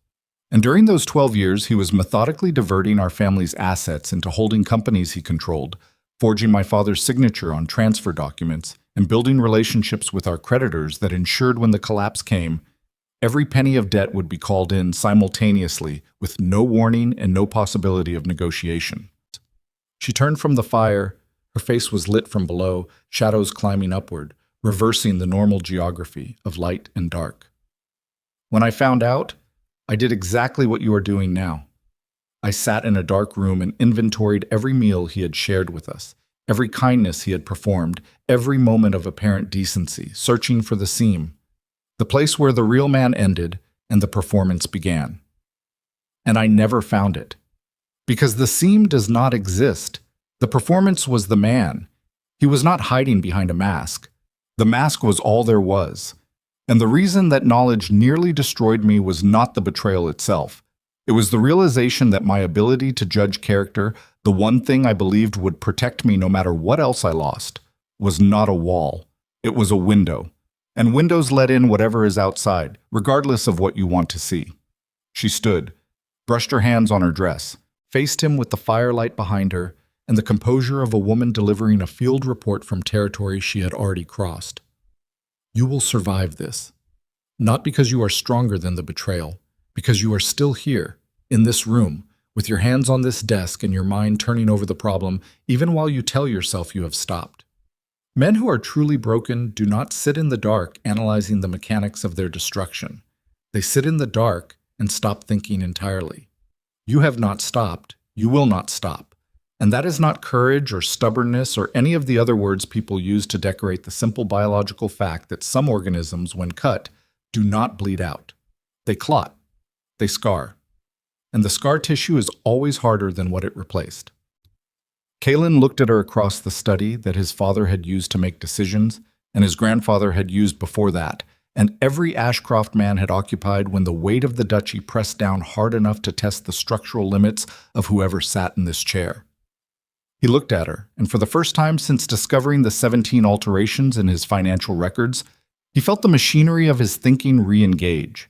Not with the smooth, oiled precision he was accustomed to, with the grinding, reluctant motion of something that had been damaged and was rebuilding itself from whatever materials remained, which were fewer than before, but possibly, in ways he could not yet articulate, more honest. "Light the rest of the candles," he said. "We have work to do." They worked through the night. Garrett joined them at midnight, carrying a locked chest that contained the only documents in Blackthorn Keep that Aldrich Voss had never touched. Personal correspondence between Kalen and 3 contacts outside the duchy, whose identities the Duke had protected with a level of paranoia that even his steward's thoroughness had been unable to penetrate. These were men Kalin had cultivated not through the formal channels of aristocratic alliance, but through the informal currency of shared survival. A merchant in the capital, whose family Kalin had quietly shielded from prosecution during a trade dispute 5 years earlier. A clerk in the Lord Chancellor's office, whose brother Kalin had provided military protection for during a border skirmish. A retired judge, whose estate Kalin had prevented from being absorbed by House Pemberton through a legal intervention that never appeared in public record. These were not allies in any conventional sense. They were debts. And debts, unlike alliances, did not require trust. They required only the mutual understanding that the transaction remained incomplete and that the person holding the balance could call it due at a time and place of their choosing. Kalin called them all due simultaneously. By dawn, 3 riders had departed Blackthorn Keep carrying sealed instructions. By midday, responses began arriving. The merchant provided copies of shipping manifests showing that Lord Pemberton's illegal tariff diversions had been laundered through a network of commercial accounts connected to the Lord Chancellor's personal holdings. The clerk provided internal correspondence proving that Rathmore had initiated contact with Aldrich Voss not in response to the Ashford Hall incident, but 6 months earlier, meaning the conspiracy predated the banquet and had merely been waiting for a suitable trigger. The retired judge provided notarized depositions from 3 witnesses who had been approached by representatives of Lady Vivian to provide false testimony and had refused, recording the names and methods of the intermediaries involved. None of this evidence had passed through Aldrich's hands. None of it existed in any system the steward had access to. It was clean, untouched. The intelligence equivalent of water drawn from a well that the poisoner did not know existed. "This changes the hearing," Garrett said, sorting through the documents with the careful hands of a man handling live ordnance. "This does not change the hearing," Kalin said. "This changes what happens after I let them believe they have won it." Seraphine looked up from the correspondence she had been reading. "Explain." "Aldrich expects me to walk into the council chamber with the dossiers he prepared. He has already ensured those dossiers contain errors, fabrications, or gaps that the prosecution will exploit to make me look foolish or dishonest. When those documents fail, the council will demand concessions. Rathmore will propose his emergency measures. The coalition will celebrate. And then I will do exactly what you told me to do. I will stop being the man they designed their trap for." The morning of the hearing arrived with the kind of cold that felt personal, not seasonal, targeted, as though the weather itself had aligned with the forces arrayed against the Duke of Blackthorn and decided to make the journey to the royal council chamber as uncomfortable as the destination. Kalin dressed in black, not the ceremonial black of formal aristocratic occasions, with its silver embroidery and house insignia and carefully calibrated display of wealthy restraint. Simple black. The black of a man who had stopped performing his authority and started inhabiting it. His sword hung at his side not as a symbol but as a fact, the way a surgeon carries instruments, present because the work required them. Aldrich attended him with the same impeccable service he had provided for 11 years, adjusted the collar, presented the house seal, reviewed the schedule for the day with the organized precision of a man who had absolutely nothing to hide.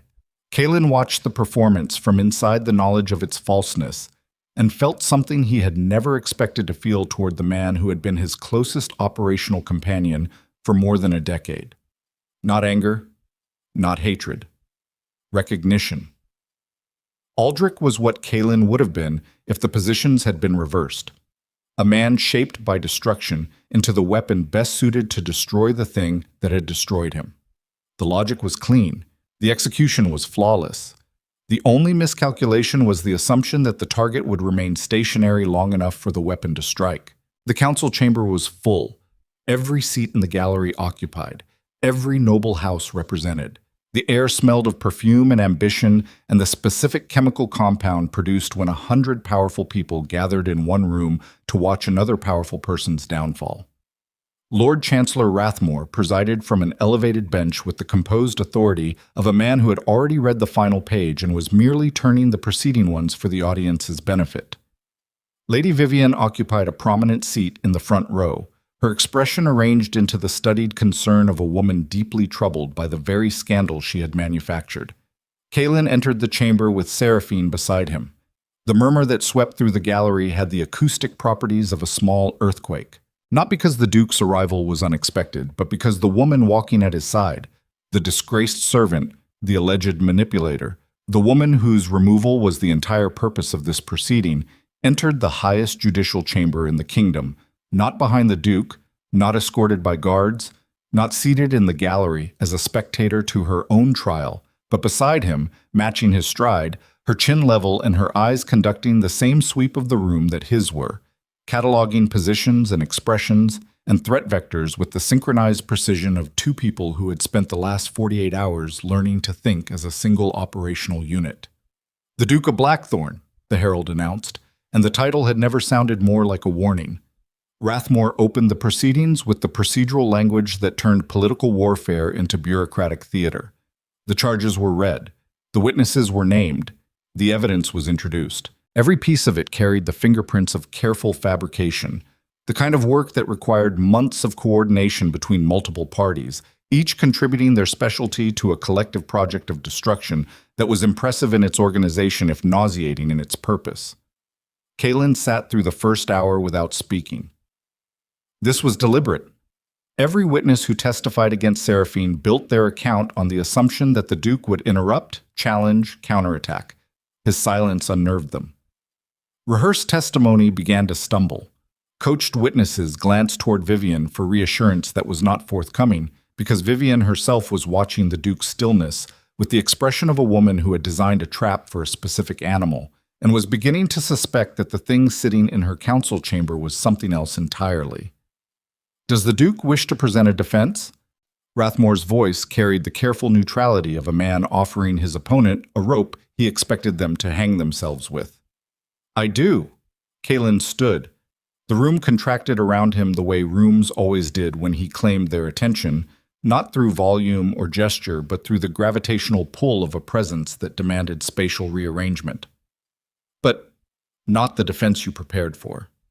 Rathmore's fingers, which had been resting on the bench with the relaxed confidence of a man in control of the proceedings, tightened. "Lord Chancellor, I know about Aldrich Voss." The sentence detonated. Not in the gallery. The gallery did not understand it yet. The detonation occurred in the faces of the people who did understand. Rathmore's composure fractured for exactly 1 second, which was long enough for anyone watching to see the architecture beneath the facade. Vivian's hand moved to her throat in the involuntary gesture of a woman who felt the air being removed from the room. Pemberton shifted in his seat. Ashford's son, the charming Percival, went the color of wet plaster. "I know that my chief steward has been in your service for 6 months, Lord Chancellor. I know the financial records of my duchy have been systematically altered to create discrepancies that would surface under council investigation. I know that the correspondence I intercepted from Lady Blackmore was curated to present an incomplete picture designed to provoke exactly the retaliatory strategy you anticipated." He reached into his coat and produced a sealed document. "And I know this because Aldrich Voss was not the only person inside my household collecting intelligence. He was simply the only one who believed he was the only one." He placed the document on the bench before Rathmore. The Lord Chancellor stared at it without touching it, his eyes processing the implications the way a man watching a fire approach processes the distance between the flames and his own skin. That document contains shipping manifests linking Lord Pemberton's illegal tariff diversions to commercial accounts registered under your personal holdings, Lord Chancellor. Not your office. Your personal holdings. The gallery erupted. Rathmore struck the bench with his gavel, but the sound was the sound of a man bailing water from a boat that was already submerged. Kaelin's voice cut through the noise without rising, because volume had never been the mechanism through which he commanded attention. "Lady Vivian, I have signed depositions from 3 witnesses your intermediaries approached to provide false testimony. They recorded names. They recorded methods. They recorded the financial incentives offered. Would you like me to read them into the record, or would you prefer to explain to the council why citizens of this kingdom were offered payments from accounts traceable to your household to commit perjury before a royal proceeding?" Vivian's mouth opened. No sound emerged. Her body had reached the biological limit of composure, the point at which the muscles required to maintain a facade received contradictory instructions from a nervous system that had switched from strategic thinking to survival. Lord Ashford, Lord Hargrove, Lord Whitfield, Lord Draven, Lord Montclair. Kaelin turned to each name as he spoke it, and each face received his attention like a sentence. I have documentation regarding every one of you. Corruption, fraud, abuse of position, every sin you buried under the assumption that no one was digging. I have been digging for years. Not because I plan to use it, because I understand better than any of you that the only difference between security and vulnerability is the quality of the information you hold about the people standing closest to you. He paused. The chamber was silent, the kind of silent that existed before verdicts, before executions, before the moment when the world divided into what had been and what would be. I could destroy every family in this room. I have the means, I have the evidence, I have the authority and the temperament and the complete absence of sentimentality required to do it without losing a single hour of sleep. He looked at Seraphine. She met his gaze. The distance between them was 30 feet, but the communication that traveled across it carried more information than every document in the chamber combined. But I have been advised, he said, by someone whose judgment I trust more than my own at this moment, that destruction is not victory, it is repetition, and I am finished repeating. He turned back to the council. I am not here to destroy you. I am here to own you. Every family in this coalition will retain their positions, their estates, and their public standing. In exchange, every family in this coalition will understand permanently that I possess the means to end them at the moment of my choosing, and have chosen not to. That choice is not mercy. It is strategy. Because a man who destroys his enemies must constantly find new ones. A man who owns his enemies never needs to look over his shoulder again. The room exhaled. The collective release of tension produced a sound like a structure settling after an earthquake, groaning into a new configuration that would hold until the next tremor arrived. Rathmore stared at the document on his bench. His political career, his personal finances, his family's legacy, all of it contained in a sealed envelope sitting 6 inches from his fingers. He understood, with the crystalline clarity of a man who had spent his entire life calculating odds, that the Duke of Blackthorn had just placed a collar around his neck, so precisely fitted that struggling would only tighten it. The council, Rathmore said, and his voice had the texture of a man swallowing glass, finds insufficient evidence to proceed with formal charges against the Duke of Blackthorn or Lady Seraphine Arden. The inquiry is dismissed. The gavel struck. The sound echoed through the chamber with the finality of a door slamming on an era that everyone present understood had just ended. Kaelin turned to leave. Seraphine rose from her seat to join him. The gallery watched them walk toward the doors with the stunned attention of people witnessing something they would spend years trying to understand and never fully succeeding. They were 6 steps from the exit when the doors burst open from outside. Garrett stood in the frame, his face carrying an expression Kaelin had never seen on the captain in 15 years of service.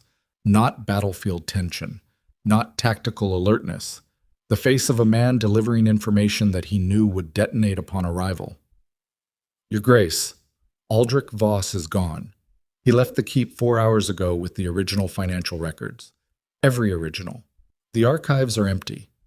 Behind them, in the chamber that was still processing its own seismic rearrangement, Lord Chancellor Rathmore looked up from the document he had not yet opened and allowed something to cross his face that should not have been possible for a man who had just been publicly dismantled.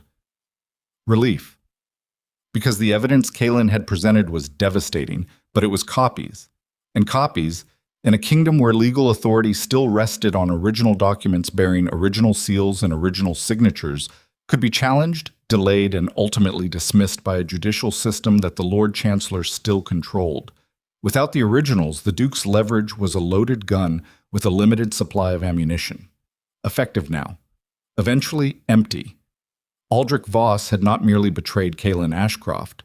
He had stolen the foundation beneath the Duke's power and walked out the front door with it, while everyone who should have been watching was 40 miles away performing in a courtroom theater designed to keep them exactly there.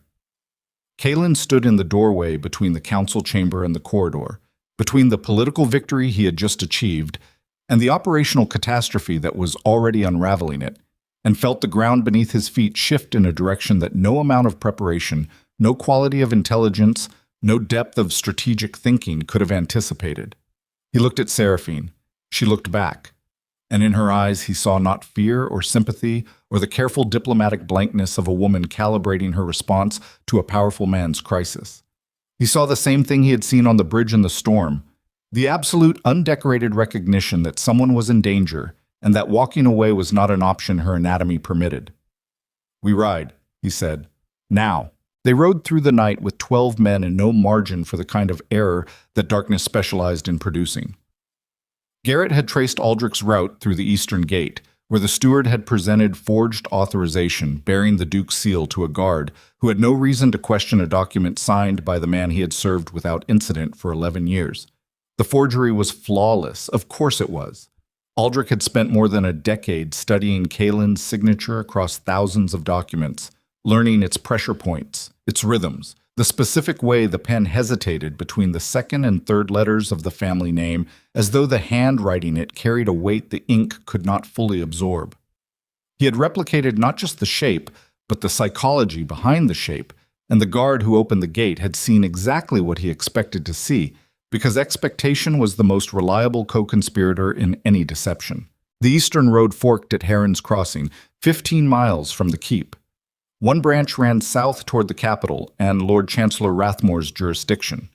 The other cut northeast through the Ashmore Forest toward the coastal port of Greyholme, where ships departed weekly for the continent and where a man carrying stolen documents could disappear into the international machinery of commerce and never surface again. Garrett expected the southern route. Political logic demanded it. Aldrich had been working for Rathmore. The documents were Rathmore's leverage. Delivering them to the capital completed the operational objective. Kaelin pulled his horse to a stop at the fork and sat motionless in the saddle for 30 seconds while the wind cut across the open ground with the indifferent cruelty of weather that did not care about human urgency. His men waited. Seraphine, who rode a gray mare with the competence of a woman who had grown up in a household that kept horses and had retained the skill after losing everything else, watched him from 3 lengths back without speaking. "Northeast," Kaelin said. Garrett frowned. "The capital is south, Your Grace. Rathmore." "Rathmore is a client, not a commander. Aldrich knows I have copies of every document he is carrying. He knows the copies are sufficient to damage Rathmore politically, even if they cannot destroy him legally, which means delivering the originals to the Lord Chancellor accomplishes nothing except confirming a relationship that I have already exposed publicly. Aldrich is not stupid. He has never been stupid. That was the entire problem. Then why northeast? Because Aldrich is not finishing Rathmore's mission. He is finishing his own." Kaelin turned his horse onto the northeastern road. The forest closed around them within a mile, black trunks rising on both sides like the walls of a corridor designed by something that did not want them to pass. The canopy blocked what little moonlight the clouds permitted, reducing visibility to the distance a torch could throw, which was approximately the distance a man needed to recognize a threat, and not enough distance to do anything useful about it. They rode for 4 hours. The cold deepened. The horse's breath produced clouds that dissolved into the dark, like small lives ending. Kaelin's body registered the temperature and the fatigue and the dull ache in his shoulders from hours in the saddle, and filed each sensation in the category of information that was relevant only insofar as it might impair function. Pain was data. Exhaustion was data. The hollow space behind his sternum where the certainty used to live, that was data too, and he processed it with the same clinical discipline he applied to everything else, because the alternative was allowing it to become something larger, something with weight and texture and the capacity to interfere with the decisions that the next several hours would demand. They found Aldrich at dawn. The steward had stopped at an abandoned mill on the Greyholme Road, a stone structure whose water wheel had ceased turning years ago, and whose interior now served the dual purpose of shelter for travelers, and evidence that even buildings, when neglected, developed the architectural equivalent of resignation. His horse was tied outside. Smoke rose from the chimney in a thin column that the morning air bent sideways before shredding into nothing. Kaelin dismounted 200 yards from the structure. His boots hit frozen ground.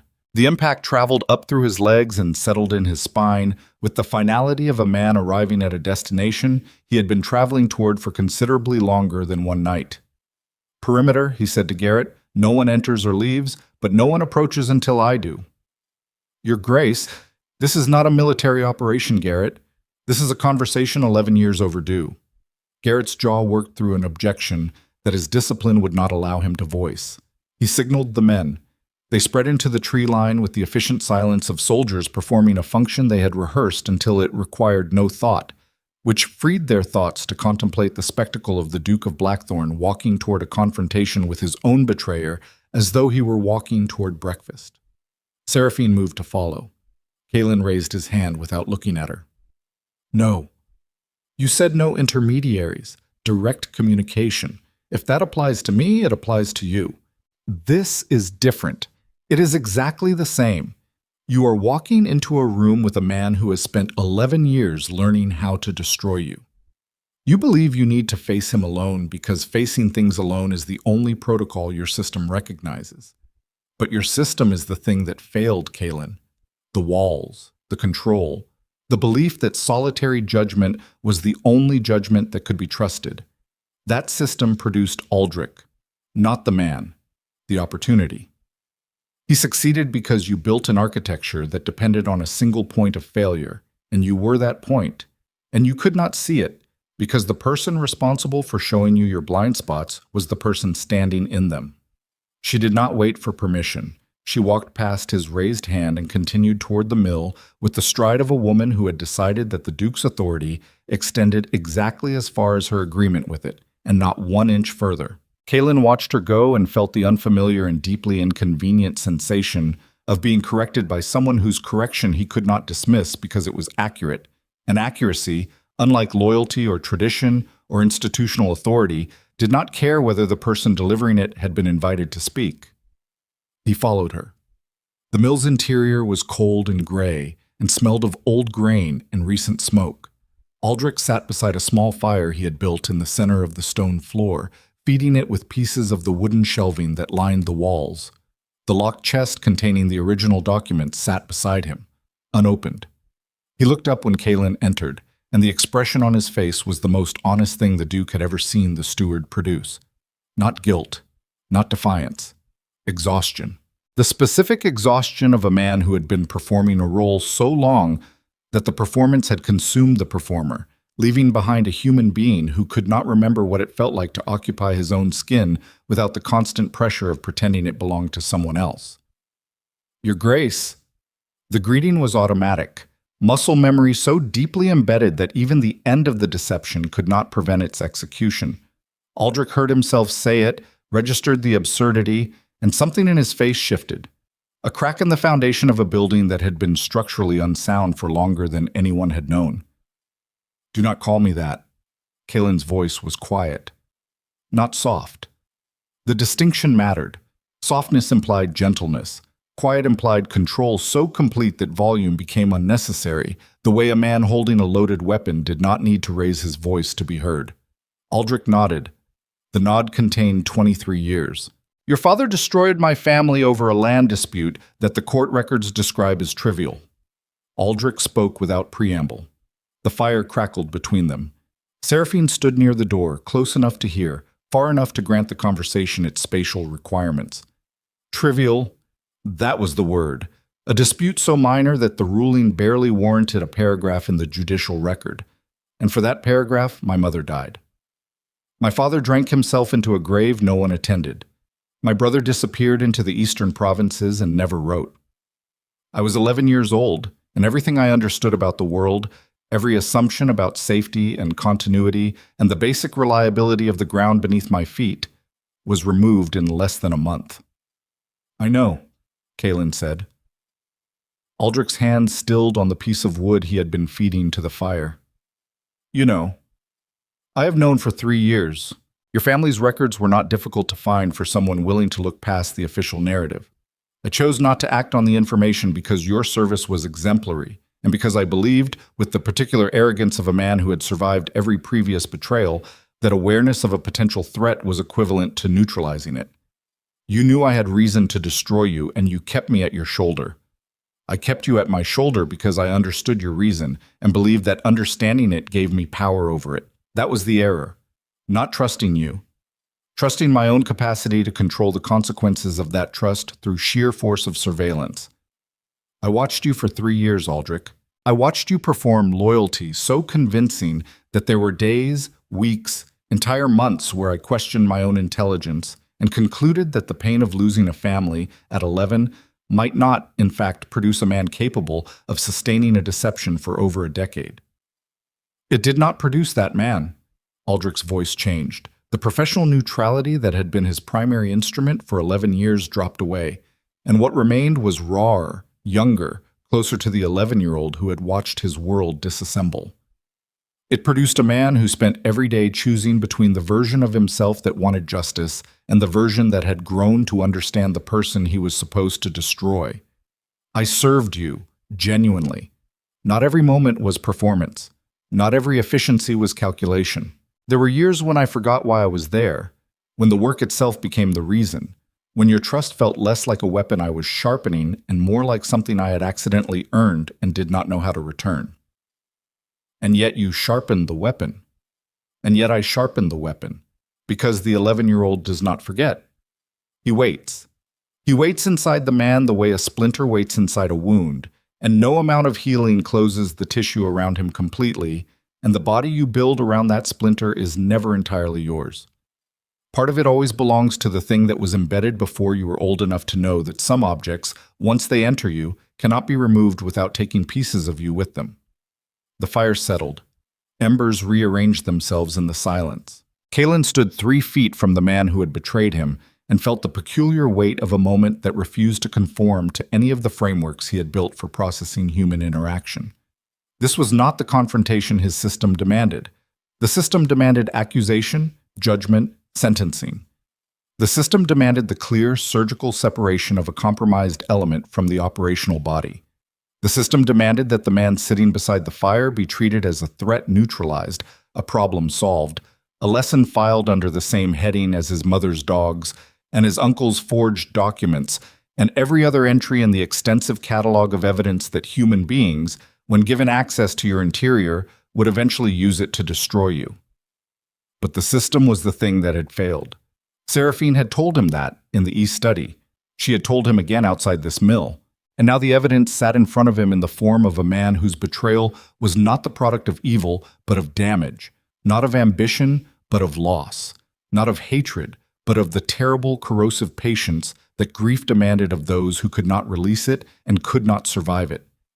And so learned instead to build around it, constructing lives that functioned perfectly on the surface, while the hidden architecture beneath shifted and strained under loads it was never designed to bear. Kalen understood that architecture. He lived inside it. "Open the chest," he said. Aldrich looked at him, searched his face for the calculation that always preceded the Duke's commands. Found something else instead. Something the steward had not seen in 11 years of studying this man from 3 feet away. Uncertainty.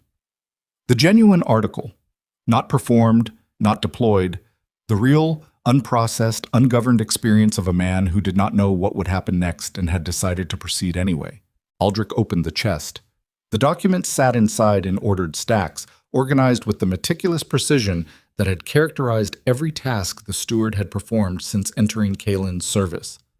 Financial records, legal agreements, trade licenses, military contracts, the accumulated paperwork of a duchy's governance, each page bearing the seals and signatures that gave it legal authority, each page representing a piece of the foundation upon which Kalen's power stood. "These are yours," Aldrich said. "They were always yours. I took them because Rathmore's plan required them, but I was not taking them to Rathmore. Greyholm. Greyholm. A ship to the continent, not to deliver the documents, to deliver myself, away from the kingdom, away from the conspiracy, away from the man I had been pretending to be for so long that the pretense had started consuming the original.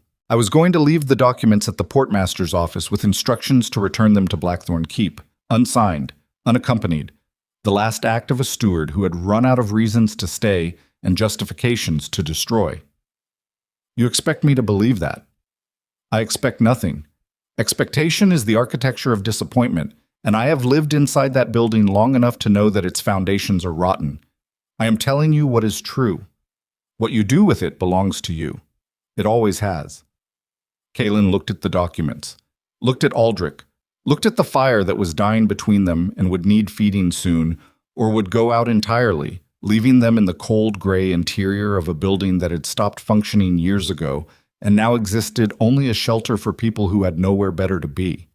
He thought about his father, about the land dispute so trivial that justice itself had called it minor, about the cascade of destruction that a single act of disproportionate power had triggered, rolling through years and lives and families like a stone dislodged from a height, gathering mass and velocity and the blind momentum of consequences that no one involved in the original decision had bothered to calculate, because calculating consequences required imagining that the people affected were real, and power, at its most corrosive, was the ability to stop imagining that. His father had not imagined Aldrich, had not imagined the 11-year-old boy standing in the wreckage of a family demolished for a paragraph in a court record, had not imagined the patience that would grow inside that boy like a second skeleton, harder than the first, built from materials that the original loss had forged in temperatures that no intact life could generate. And Kaelin had inherited not just his father's title and his father's fortress and his father's strategic mind, but also his father's debts. The debts that did not appear in ledgers. The debts that were not measured in currency, but in damage. The debts that accumulated silently in the lives of people whose destruction had been so efficient that the destroyers never heard the invoice arrive. This was the cost. Not of betrayal, of power itself. Every decision made from the remove of authority produced consequences that lived in the bodies of people the authority holder would never meet, never see, never imagine, and those consequences did not forgive and they did not forget, and they did not care whether the person who inherited the throne also inherited the guilt, because guilt, like land and title and the scars on a man's hands, transferred between generations without requiring consent. "Stand up," Kaelin said. Aldrich stood. His body moved with the slow deliberation of a man whose muscles had been clenched for so long that releasing them required conscious instruction to each individual fiber. "You will not be arrested. You will not be tried. You will not be executed or imprisoned or confined to a comfortable room with beautiful furniture and a door that locks from the outside." Aldrich's breathing changed. A sound so small that only someone standing 3 feet away could have detected it, and Kaelin was standing 3 feet away, the same distance the steward had maintained behind his left shoulder for 11 years, and the symmetry of that distance now carried a meaning neither of them had anticipated. "You will leave the kingdom, not as a fugitive, as a man whose service to House Ashcroft has concluded and whose departure has been authorized by the Duke himself. You will take enough money to establish yourself wherever you choose. You will not return. And you will carry with you the knowledge that the son of the man who destroyed your family chose, when he held the same power his father held, to use it differently." Why? The word was small, stripped of performance.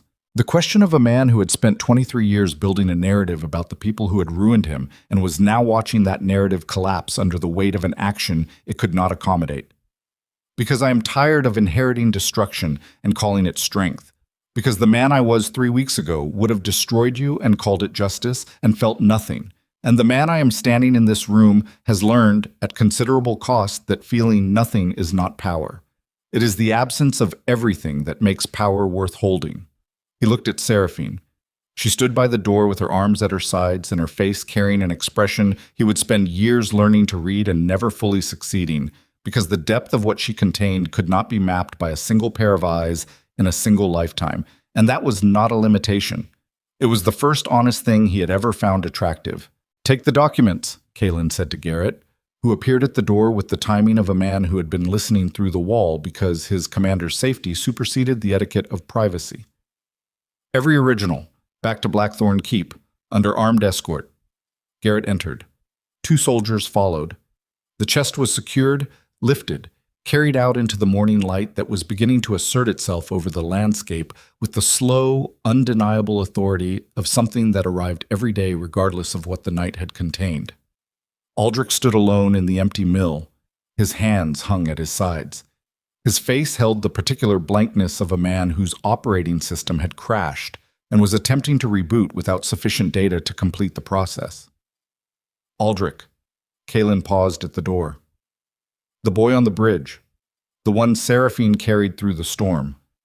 I sent men to find him afterward, to ensure he recovered. Do you know what happened to him? I arranged the follow-up, Your Grace. He recovered. His leg healed. He returned to work in the Pemberton stables within 2 months. You arranged it, without being asked, without reporting it, without using it as evidence of your loyalty or your efficiency or any of the other currencies you traded in. It was a boy with a broken leg. It did not require strategic justification.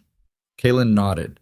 The nod contained something he did not articulate because articulation would have reduced it to language, and language was insufficient for the recognition that even inside a deception sustained for 11 years, there existed moments of genuine humanity that the deception itself could not explain, could not claim, could not retroactively contaminate.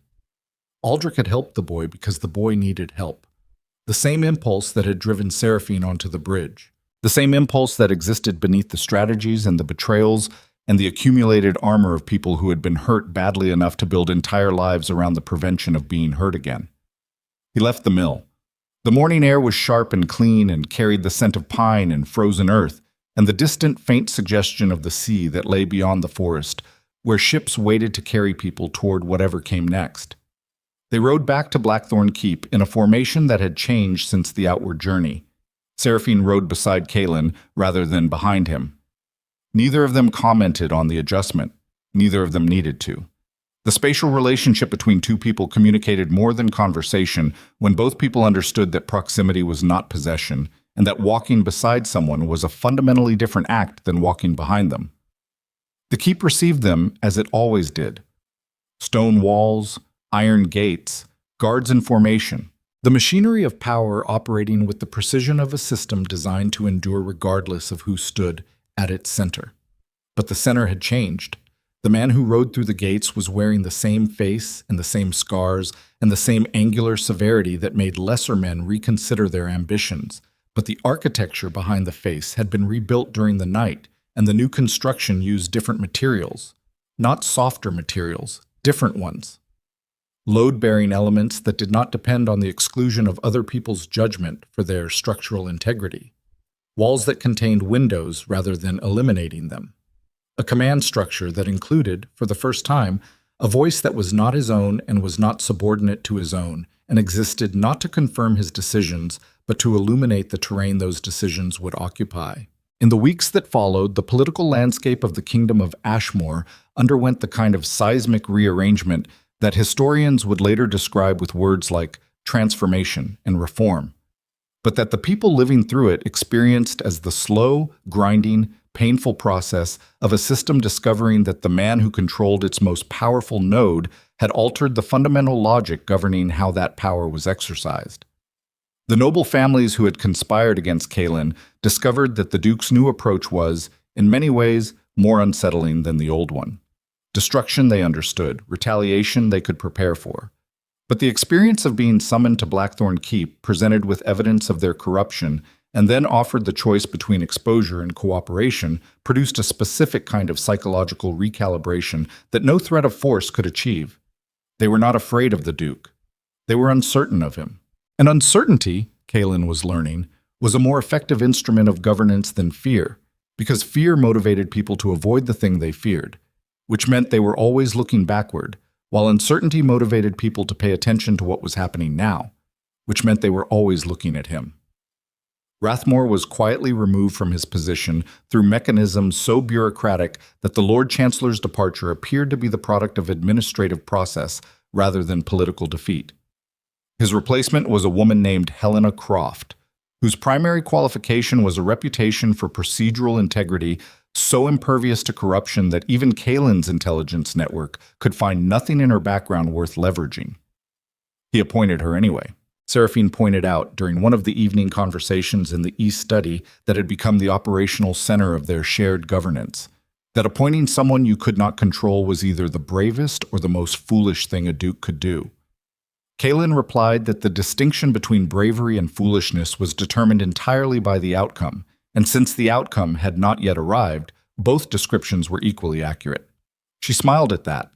It was the first time he had seen her smile without reservation, and the expression rearranged her face in ways that made him understand, with the uncomfortable clarity of a man accustomed to understanding things on his own terms, that he had been studying her from a distance he had mistaken for closeness, and that the real woman was further inside than he had mapped, and more worth reaching than anything his previous cartography had identified. Spring arrived. The ice broke on the northern rivers with sounds like artillery, and the roads that had been impassable for months opened to traffic again, and the kingdom resumed the rhythms of commerce and agriculture and the ordinary business of human beings living alongside one another in arrangements that were never perfect, but were, on good days, sufficient. Kaelin stood on the eastern parapet of Blackthorn Keep on a morning in early April and watched the distant tree line where the northern road emerged from the forest. His hands rested on the stone railing, bare despite the lingering cold, his fingers still scarred from years of gripping things that fought back. The scars had not changed. They would never change. They were the permanent record of a man who had spent his life holding on to things with the desperate strength of someone who believed that releasing his grip was the same as losing, and who was only now beginning to consider the possibility that some things held more securely when the hands holding them were open. Seraphine joined him on the parapet. She stood beside him without announcement, without permission, without the spatial negotiation that other people conducted before occupying territory adjacent to the Duke of Blackthorn. She simply arrived, the way morning arrived, because the alternative was absence, and absence was no longer a condition either of them was willing to tolerate. "Your hands are cold," she said. "They are always cold." "That is not a point of pride. It is not a point of anything. It is a fact. Facts can be changed. That is the difference between facts and monuments. Monuments insist on permanence. Facts simply describe what is true at the moment of observation and accept that the next observation may produce a different truth." He looked at her. The April light found her face and held it with the gentle accuracy of illumination that had no agenda. She looked back with eyes that had seen the collapse of a family, the cruelty of a system designed to punish those it could not use, the interior of a powerful man's failure, and the slow, imperfect reconstruction of something worth preserving from the wreckage. "I'm going to ask you something," he said, "and I need you to understand that the question carries no expectation, no obligation, no architecture. The door locks from the inside. It is always locked from the inside. Ask, stay. Not for now. Not under terms defined by crisis or necessity or the strategic requirements of a duchy under political siege. Stay, because this is where you choose to be. Because the man standing beside you is not the man who carried you out of a ballroom 3 months ago. And the woman standing beside him is not the woman who set conditions in his study. And the thing that exists between those two people, whatever it is, whatever name it deserves that neither of us has been willing to give it, is worth more than either of us expected to find and more than either of us can afford to lose." She was quiet for a long time. The wind moved across the parapet and carried with it the smell of thawing earth and new growth and the distant, clean scent of the northern forests where the Ashmore River was running again after months of silence. "I will stay," she said. "Not because you asked, because the woman I was before I walked into your fortress would not recognize the woman standing here, and that is not a loss. It is the first honest change I have experienced since the last honest thing I had was taken from me. You did not give it back. No one can give back what was taken. But you built a space where something new could grow, and you built it with materials I did not expect to find in a man whose reputation was constructed entirely from the absence of them." He reached for her hand. The gesture was awkward, unpracticed. The hands of a man who had spent decades gripping things that fought back did not transition smoothly to holding things that stayed willingly. His fingers closed around hers with too much pressure, and she adjusted without comment, shifting her grip until the contact found its own balance between strength and care, between holding on and letting in. They stood on the parapet of Blackthorn Keep, as the morning expanded over the northern frontier.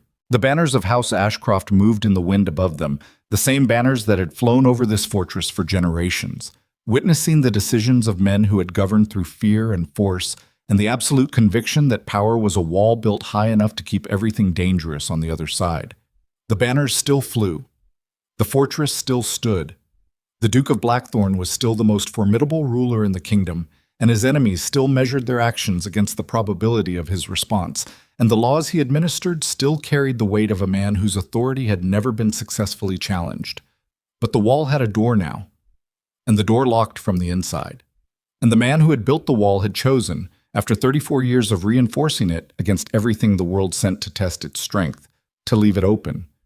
Not because opening it was safe. It was not safe. It would never be safe. The world outside the wall contained the same betrayals and conspiracies and the endless human capacity for using proximity as a weapon that it had always contained.